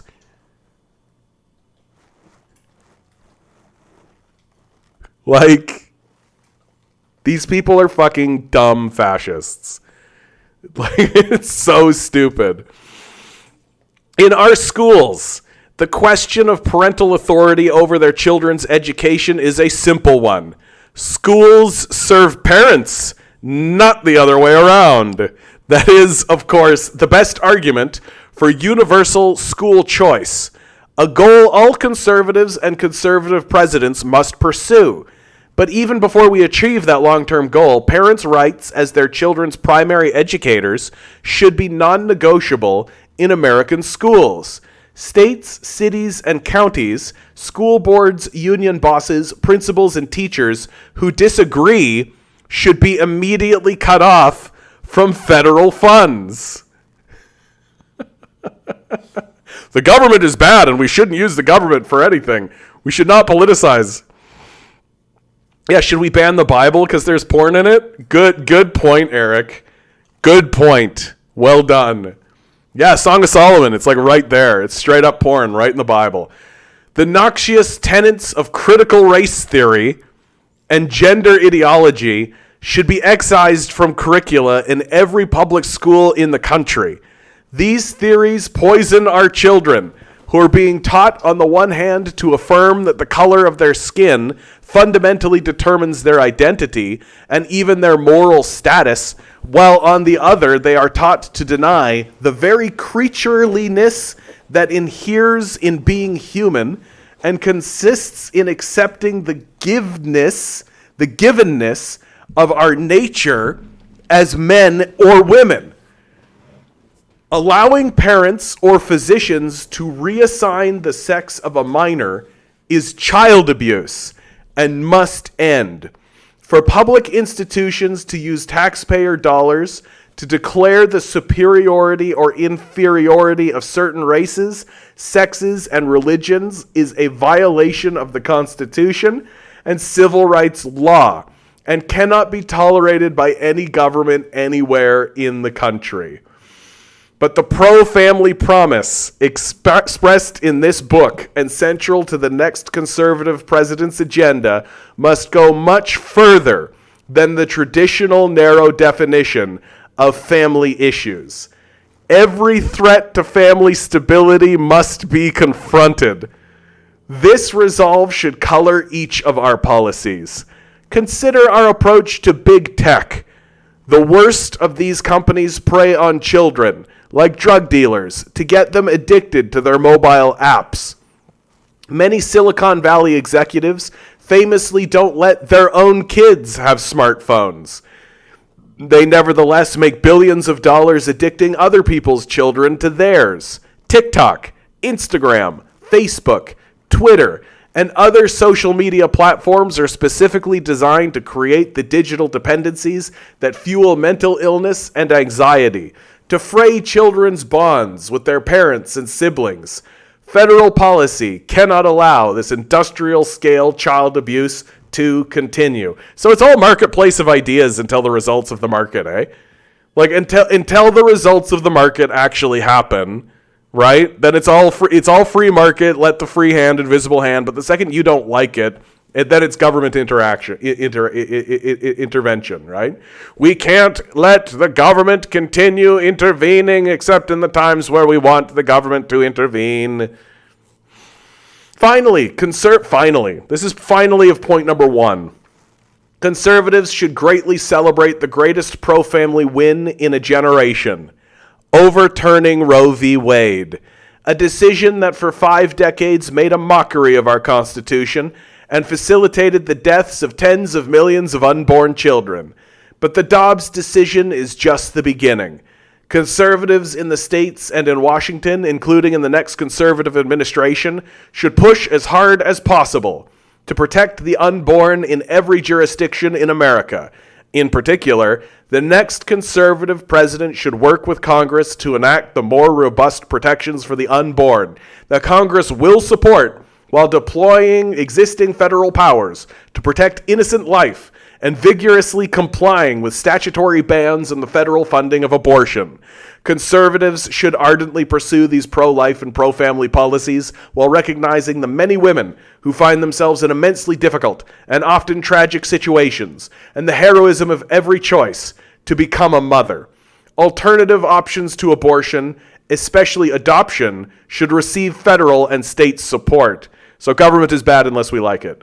In summary, the next president has a moral responsibility to lead the nation in restoring a culture of life in America again. So, to summarize point number 1 of the general broad sweeping idea of the family is 1, fatherlessness is the problem.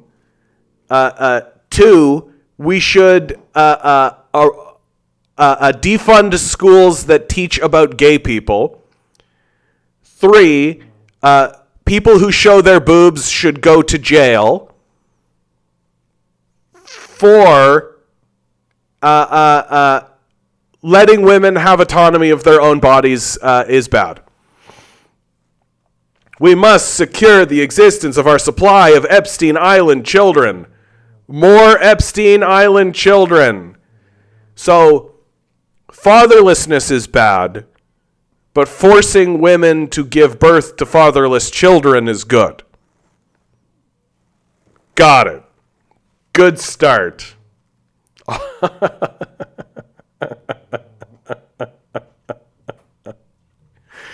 Holy shit, guys. We're on page 38 of 920. I'm going to be going through this one. Because what the fuck is this? Like we got a Nazi in our parliament. We got these fucking Nazis being Nazis right in front of us. The next American president must install swastikas. All right, I'm closing this one down. Holy shit. Always remember, each and every one of you is a quantum being walking around in quantum energy.